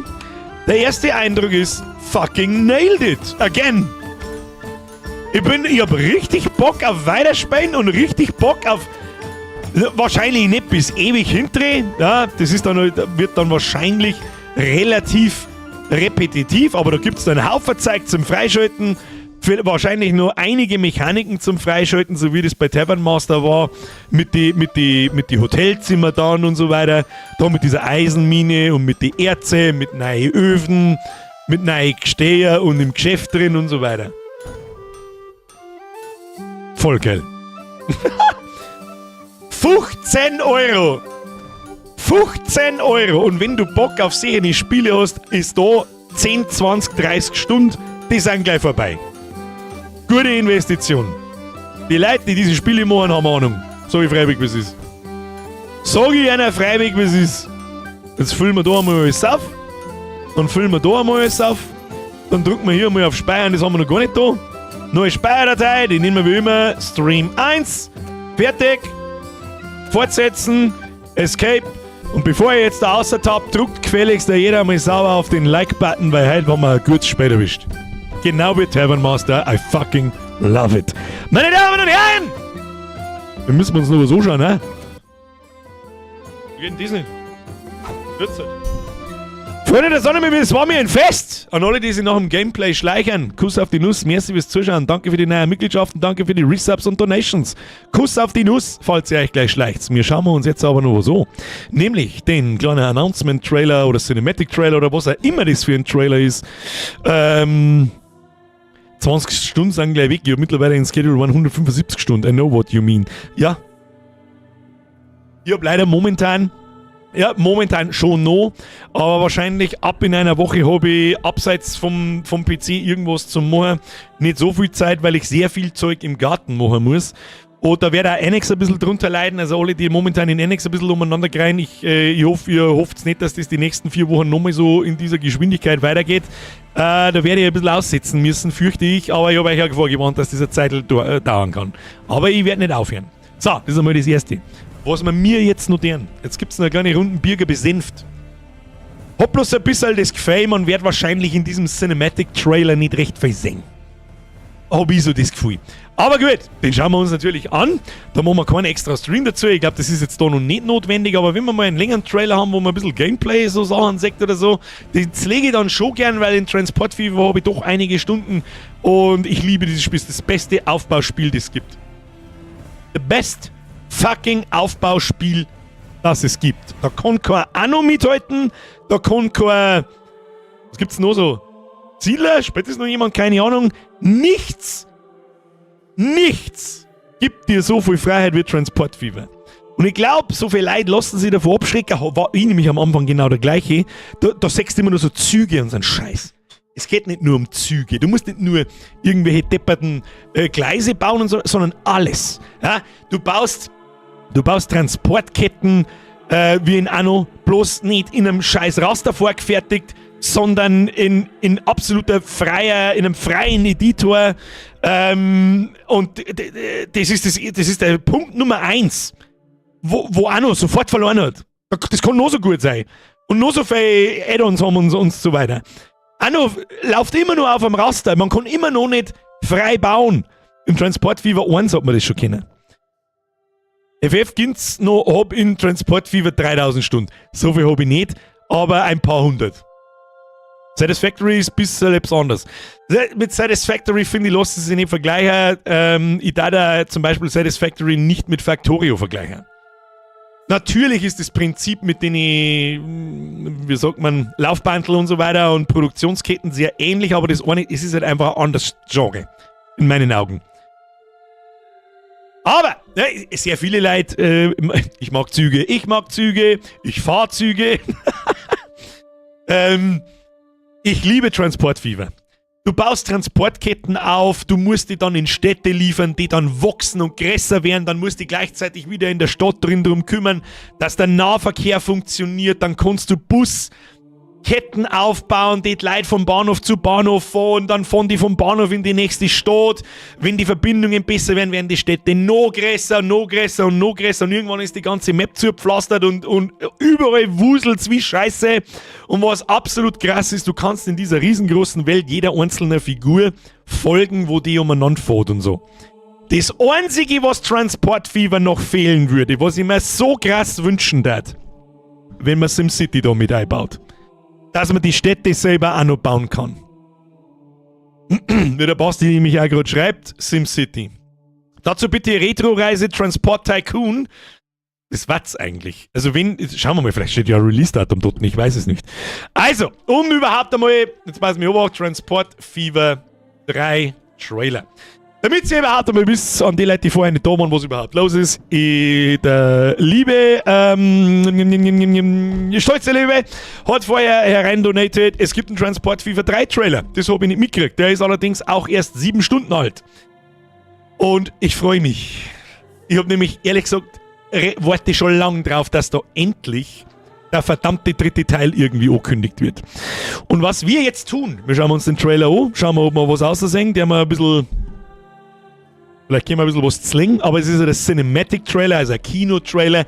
Er soll die scharf aufs Spiel machen. Ob man jetzt da viel Gameplay rausseckt oder nicht. Der Zirngibi schreibt, in Anno 117 geht's jetzt los, du kannst schräge Straßen bauen. Weiß ich schon, habe ich schon gesehen. Selbstverständlich werden wir mir Anno 117 auch spielen. Das war jetzt keine Ansage, dass Anno schlecht ist. Überhaupt nicht. Seit erst 1602 habe ich weggepackt, da war ich noch zu jung, da habe ich nur Counter-Strike gespielt. Aber seit Anno 1503 habe ich erkannt, was Anno für ein Potenzial hat und seitdem habe ich jedes Anno gespielt, das es gibt. Jedes. Und Anno 1800 bin ich übrigens der gleichen Meinung wie bei God of War und God of War Ragnarök. Anno 1800 ist so riesengroß und so komplex und so verdammt gut. Das ist ein verdammt gutes Spiel, braucht man nicht schmerzen. Habe ich auch sehr viele Stunden drin. Da haben sie sich selber so ein bisschen Probleme eingebrockt, weil ich keine Ahnung habe, wie sie Anno 1800 toppen wollen. Ohne dass sie uns in Anno 117 einen Scheiß, wie soll ich sagen, einen Aufguss mit weniger Mechaniken als in Anno 1800 plus alle DLCs geben und ein paar Änderungen kämen, also ein Reskin halt, das spielt ja im Römischen Reich oder in der römischen Zeit und und im Prinzip nichts Neues kommt. Und wenn mir die Verkäufer wollen, das schräge Straßen bauen, die große neue Neuerung ist, dann... Angeblich gibt es einen Kriegsmodus. Das hat in Anno noch nie wirklich Spaß gemacht. Seien wir uns ehrlich, ein Anno-Spieler hat eigentlich keinen Bock auf RTS und da Stressen und Krieg und so weiter. Oder? Ich gehe zwar schwer davon aus, man kann die Scheiße deaktivieren, aber trotzdem. Der Twin 2 Industriegigant 4.0 ist erst rausgekommen, ist aber noch Early Access. Der zweite Teil war sau gut. Ein Industriegigant 4.0 habe ich gespielt in der Testversion, nicht im Stream, aber offstream, weil ich mir auch gedacht habe, hey cool, schau her, das kann was sein. Der ist so grottenschlecht, dass es weh tut. Lass das bloß bleiben. Spielen Sie schon oder bauen Sie noch? So, holt euch was zum Drehen. Wir gucken uns jetzt das hier an. Meine sehr verehrten Damen und Herren, ich rucke ein bisschen aus dem Battle aus, ich bin doch ein bisschen narrisch groß. Transport Fever 3 Trailer, let's have a look. Oh, not in-game footage. Urban Games. Transport is at the heart of human civilization. Okay. Choo-choo, motherfucker! From the early days of transportation to the latest wonders of technology. Oh, fette Brücken, ja, Schiffe. Starting out is simple. But there is no limit to complexity. No matter das Dschungelding schaut nach USA. No matter the challenge.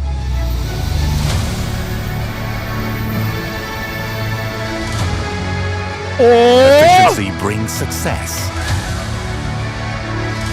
Oh, nice. And progress never ends. Are you ready to connect the Geil. world?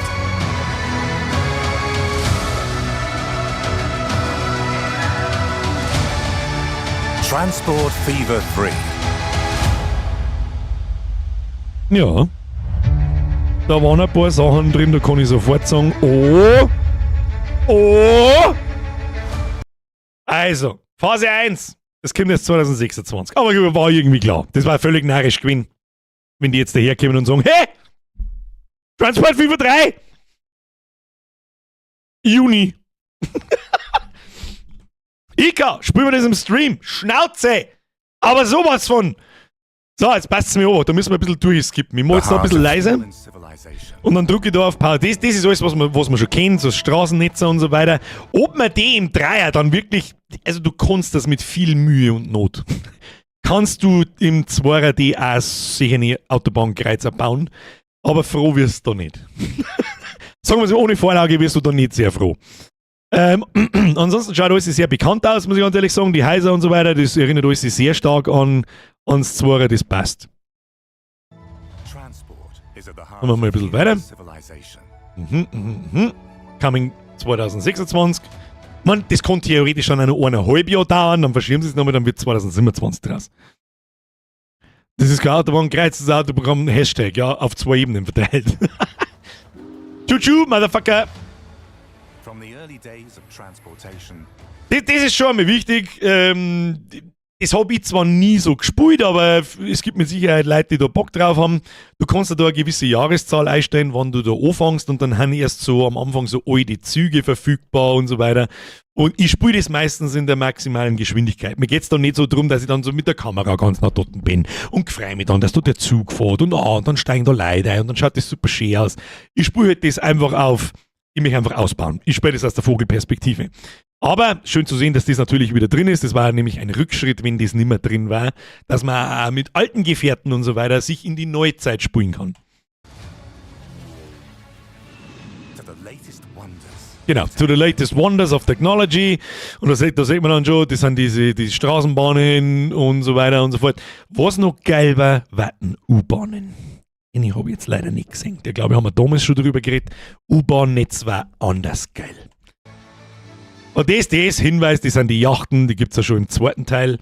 Das sind die Ölschiffe, gibt es auch schon im zweiten Teil. Die fette Brücke kannst du im zweiten Teil auch schon bauen. Das ist eigentlich alles, ich sehe jetzt da auf den ersten Blick eigentlich nicht recht viel Neues. Wenn ich was übersehe, gerne in den Chat rein. Schauen wir mal. Genau, das ist ja der Standardlaster, glaube ich. Und das ist jetzt USA. Es hat 3 nehmen wir es mal Biotope. Oder 3 Umgebungen geben, europäisch, amerikanisch und asiatisch. Das schaut jetzt sehr amerikanisch aus. Also bei uns schauen Bauernhöfe und Schupfern auf alle Fälle so nicht aus.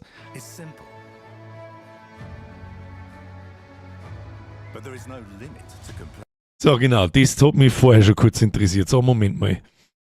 Was sagt uns das? Da ist ein riesengroßes Bauernhof, Feld und so weiter. Laut dem Zwarer kann man da halt Getreide holen, das wird dann weiterverarbeitet und so weiter. Also du musst halt dann da selber deine Haltestellen hinbauen und deine Depots bauen, davon dann und Linien knüpfen, die von A nach B fahren, und das wird halt einfach nicht langweilig. Lemsepp, in der Ankündigung steht, glaube ich, drin, was neu kommt. In was für eine Ankündigung? Was meinst du da? Lemsepp, merci für den Euro-Kuss auf die News, schreib's in der normaler Chat. Hör auf jetzt zum Rumdonaten.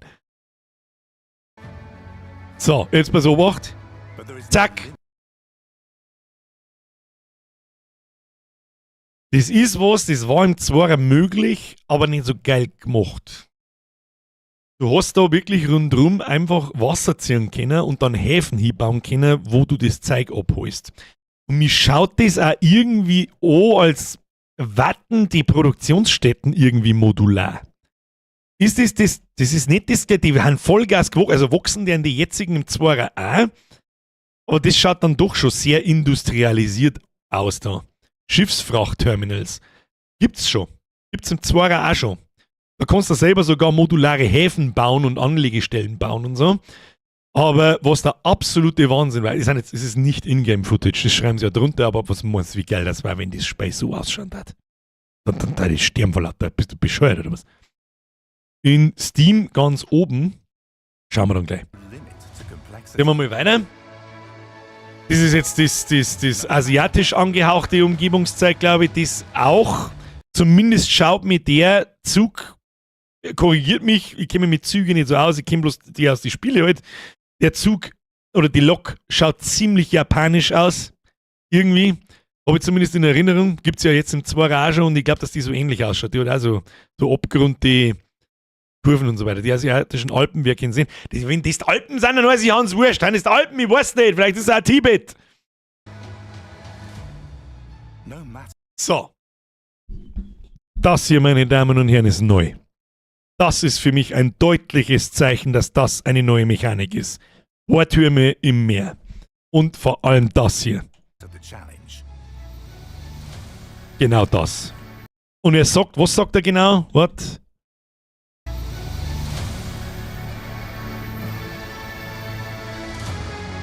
Hä? No matter the challenge. No matter the challenge. Also 100%ig kriegen wir mir Bohrinseln. Und Helikopter, die von A nach B fliegen. Nice! Da haben wir noch ein bisschen, das ist der größte Punkt. Das ist auch noch. Das ist auch so krass, was das Ding für Möglichkeiten bietet, wie du die Straßen anordnest, damit dieser Verkehr da flüssig durchfahren kann. Das ist absolut narrisch. Ich widme dem in meine Spiele, also in meine Spielstände immer sauber zu wenig Aufmerksamkeit, muss ich sagen. Ich baue dann meistens einfach irgendwas ein, ja, tu mir Ampel hier oder sonst irgendwas, ziehe mir eine Busspur durch, ich werde schon passen dann. And progress never ends. Und das ist das Geile. Progress never ends. Du kannst theoretisch in einer großen Karten alleine über 1000 Stunden reinbuttern, bist immer noch nicht fertig. Wow. Damit habe ich gar nicht gerechnet heute. Ah, nice. Traum endlich in der Mitte von der Straße. Das hätte mir auffallen müssen. Da hast du absolut recht. Das hätte mir auffallen müssen. Erstens, ja gut, das ist mit bestimmter Bauweise ja jetzt schon möglich. Dünne Straße rechts, dünne Straße links, in eine Richtung, Einbahnstraße quasi, baust eine Busspur dazu und in der Mitte drin Gleise. Ist ein wenig fusselig, aber der Whisky-Kollektor schreibt, sorry für die Blühfrei, kenne mich da leider nicht aus, aber kann man da auch Brennereien bauen? Na. Oder was meinst du, Schnapsbrennereien? Du kannst da im Prinzip keine, da musst du ein Video schauen, da müsst ihr jetzt zu lange erklären, wie das funktioniert. Im Prinzip existieren die Städte und die Produktionsstätten schon vorher. Und deine Aufgabe ist es, die Produktionsgüter von A nach B zu transportieren auf eine möglichst effiziente Art und Weise. Und das ist das, was Spaß macht. Im Prinzip ist ja Anno auch nichts anderes. Bloß in Anno baust du die Produktionsstätten Anno selber. Es gibt dann Mods. Das Spiel ist Mod unterstützt. Da gibt es sogar sehr viel. Die Mod-Community ist relativ groß. Da kann man dann auch selber die Produktionsstätten bauen. Aber das macht das Spiel ein bisschen uninteressant, weil dann baust du dir die Sachen einfach und du möchtest ja ein bisschen eine Herausforderung haben. Es ist ja Transportfieber und nicht Whiskybrennerfieber, das ist richtig. Es ist halt einfach, du kümmerst dich halt einfach darum, Produktionsketten aufzubauen. Mit Straßenfahrzeugen, also LKWs, mit Zügen, mit Güterzügen, Passagierzügen, mit Passagierbussen, mit Güter- und Passagierflugzeug, mit Schiffen, mit Booten, mit Tankern, mit was weiß ich, was soll ich sehen. Und ja, es ist, wenn du eine Art von Spiel magst, ich sage jedem das Gleiche, wenn du Anno magst, lass dich auf Transportfieber ein, das zwar darf dann nicht mehr viel kosten. Es dauert 1, 2, 3, 4 Stunden, gebe ich dir maximal, dann macht's Klick und aus den 2, 3, 4 Stunden werden 2, 3, 400. 100%ig. Fahrradkurier gibt's nicht, man muss mit der Zeit gehen, stimmt. Ja, Lastenwagen hinten hochziehen. Ja, das war der Trailer. Also für einen ersten Cinematic-Trailer absolut okay, kann man machen. Hat auch schon richtig viele Aufrufe, hat über 20.000 oder 30.000 Aufrufe, glaube ich. Und ich gönne ihnen das Beste, weil der erste Teil war schon geil, der zweite Teil war geil. Ich hoffe, der dritte wird genauso gut, bringt neue Features mit. Freue ich mich drauf. Werden wir auf alle Fälle im Stream spielen. So schaut's aus. Und das, was Steffi sagt, ist jetzt angesagt. Sagst du jetzt, haut so Daumendeckel zu, geht nach beieinander und Triple F mit Mods. Steffi, Kuss auf die Nuss, schlaf gut. Transportfieber 2 kostet 40 €? Das kann ich mir nicht vorstellen, bei irgendwelchen Keyseiten gibt. Das kann ich mir, warte mal. Ich hab doch da so einen Kinguin-Link in meiner Beschreibung. Der hat vielleicht auch mal wieder erwähnt. Linse! Ankündigungen in Steam noch anschauen. Ich gebe dir Tipp, schau dir einmal ein Video vom Train Gamer an, der hat da heute 2 Videos dazu gemacht. Muss ich mir wahrscheinlich anschauen, ja. So, jetzt habe ich natürlich meinen Kinguin-Link nicht da. Warte mal kurz, eins nach dem anderen. Jetzt muss ich schnell bei Kinguin schauen. Das kann ich mir nicht bekommen, ein Partner in Start. Nein, ich möchte einfach nur zu Kinguin. Kinguin.net. So, jetzt seid. Transport Fever 2 EU CD Steam CD Key 8,98 €.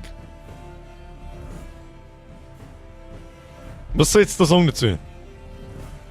Ich hätte vielleicht einmal kurz wieder erwähnt, ich bin ja kein Partner bei MMOGA mehr. Warum? MMOGA hat irgendwas verkackt, nicht ich, die haben alle Partner ausgeworfen. Dieses Partnerprogramm gibt es nicht mehr. Schon seit Dezember nicht mehr übrigens. Weil der Beni fragt auch gerade schon her.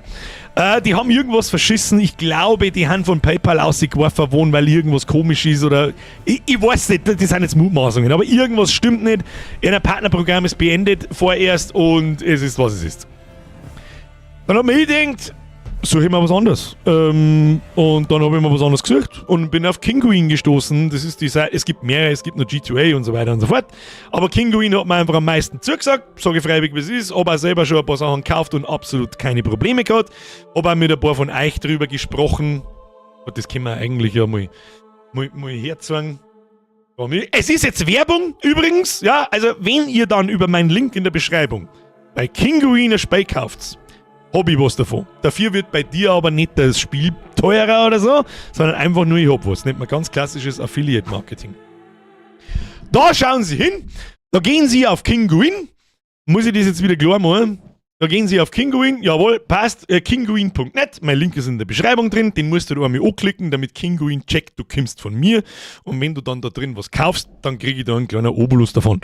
Das würde mich natürlich freuen. Und da Transport Fever ganz wichtig ist.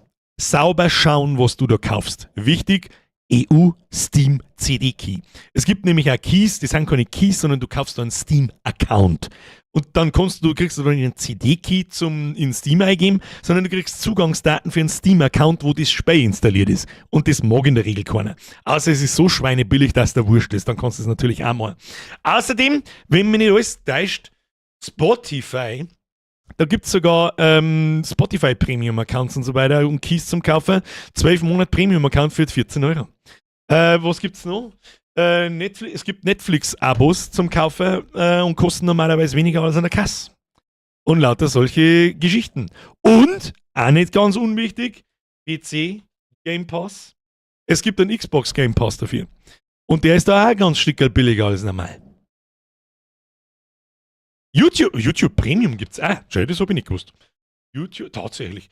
YouTube Premium 12 Monate Subscription Account. Da ist aber auch wieder ganz furchtbar wichtig. Aufpassen, den kann man zum Beispiel nicht kaufen, es geht nicht. Du kaufst dir da einen YouTube Account, wenn ich das richtig verstehe. Und dann kriegst du Zugangsdaten und musst dich dann mit dem einloggen. Dafür ist er schweinebillig. Normalerweise kosten 12 Monate 120 €. Ins Cloud. Ich bin mir gar nicht sicher, was ich zahle. Und da kriegst du 12 Monate für 21 €. Ist schon zum Überlegen. So ist das nicht. Aber du kommst halt nicht mit deinem persönlichen YouTube-Account ein, sondern halt mit einem neuen. Das ist halt die Krux an der Geschichte. Datsun, gibt's Datsun? Ja, Datsun gibt's auch schon. Datsun, 6 Monate Subscription, ESCD-Key. Da kenne ich mich ehrlich gesagt nicht aus, was das ist. Aber du kriegst wahrscheinlich, der ist ausverkauft, kostet 167,75 €. Ob das jetzt halt bei allen diesen Dingen die besten Preise im Internet sind, das weiß ich nicht. Aber auf alle Fälle sind da Sachen günstiger als normal. Also, wenn ihr mir was Gutes tun wollt, wie früher über MMOGA, das geht jetzt nicht mehr. Link ist in der Beschreibung. Ich bin eigentlich schon seit Monaten mittlerweile Kinguin Partner. Ein paar Leute wissen das auch und ein paar Leute haben auch schon was gekauft. Vielen Dank dafür übrigens. Und ich hoffe, es hat alles passt und so weiter. Wenn da mal was nicht passt, gebt mir Bescheid, weil dann ist der Link also schnell wieder weg, so könnt ihr gar nicht schauen. Dankeschön. Kuss auf die Nuss. Aber nur, weil gerade jemand geschrieben hat, Transport Fever 2 kostet 40 €. Nein, tut's nicht. Kommt man in das Gespräch leichter ein wie in Anno? Nein. Nö. Ich glaube nicht. Ein bisschen Zeit musst du ihm lassen. Es ist ein komplexes Spiel.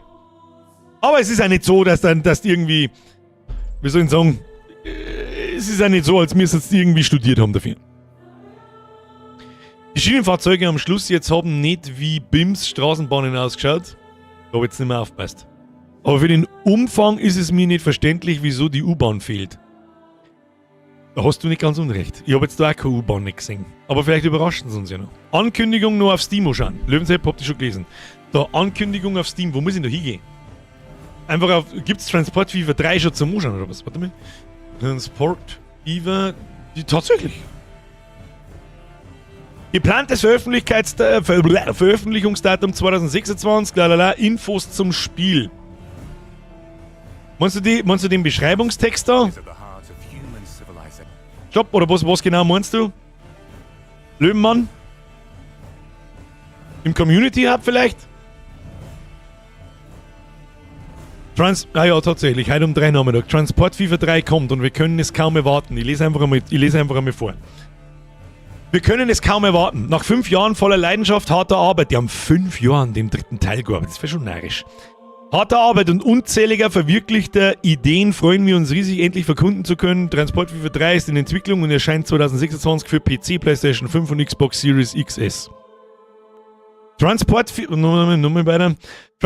3 ist der nächste große Schritt in eine Reise, die wir seit über 10 Jahren gemeinsam mit euch gehen. Wir haben alles weiterentwickelt, was die Serie ausmacht. Erweitert, verfeinern und die Welt lebendiger und tiefgründiger gestaltet als jemals zuvor. Ja, muss ich eindeutig tun. Danke, Benny. Der Löwenmann hat noch nicht geantwortet. Ich hoffe, ich lese das Richtige, was er möchte, was ich lese. Ich kann euch das auch zeigen, da ist ja nichts, was keiner sehen darf. Aber das ist die Ankündigung im Steam Community Hub.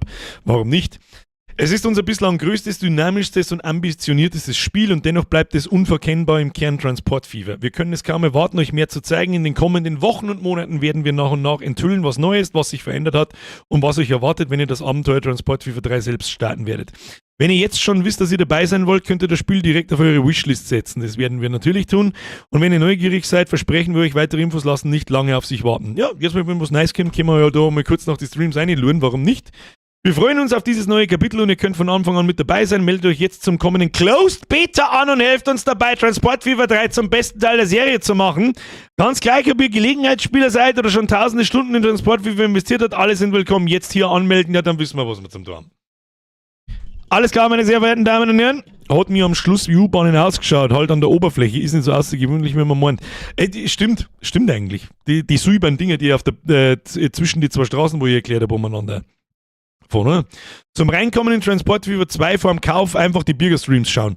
Schaut auch nicht, ja, warum nicht? Oder einfach andere, es gibt ja auch genügend Let's Play, aber am besten jemanden anschauen, der von Anfang an ein nice Space startet und nicht mitten in seiner Stadt oder in seiner Welt anfängt, weil sonst kriegst du einen Vogel. Sonst kriegst du die Vögelchen, was das eben ist. So, ja genau, erstmal Wishlisten. Rauf auf die Wunschliste. Ja, fahr doch nicht so behindert umeinander.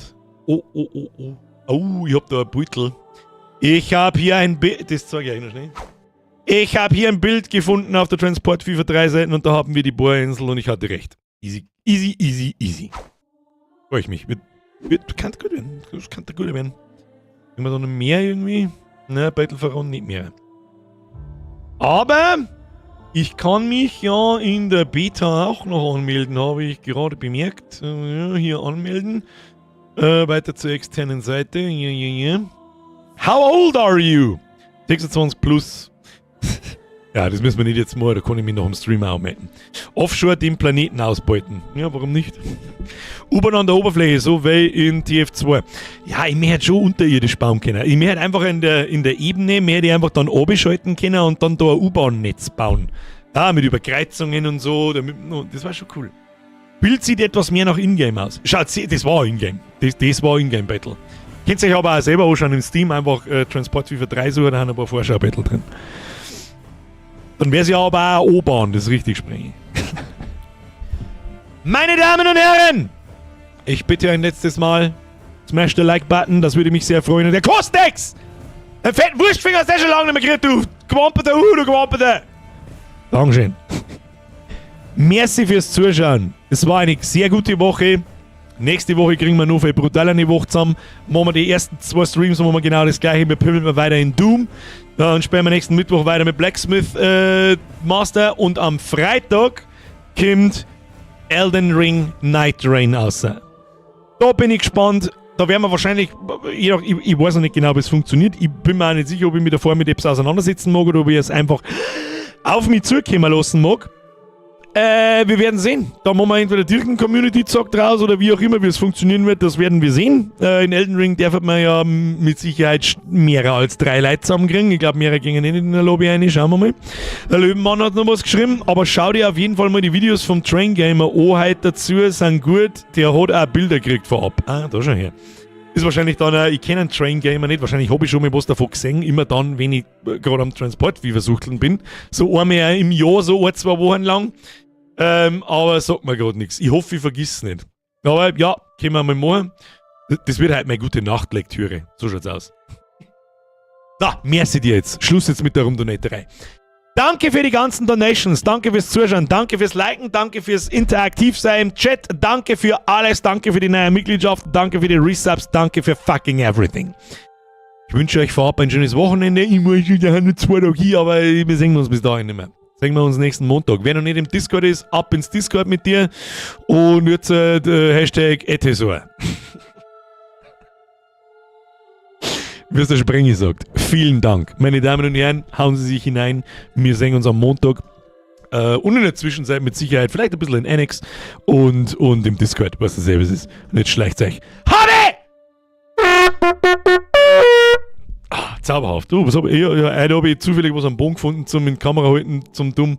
Pass auf, Stream beenden, bevor ich auf Ja drücke.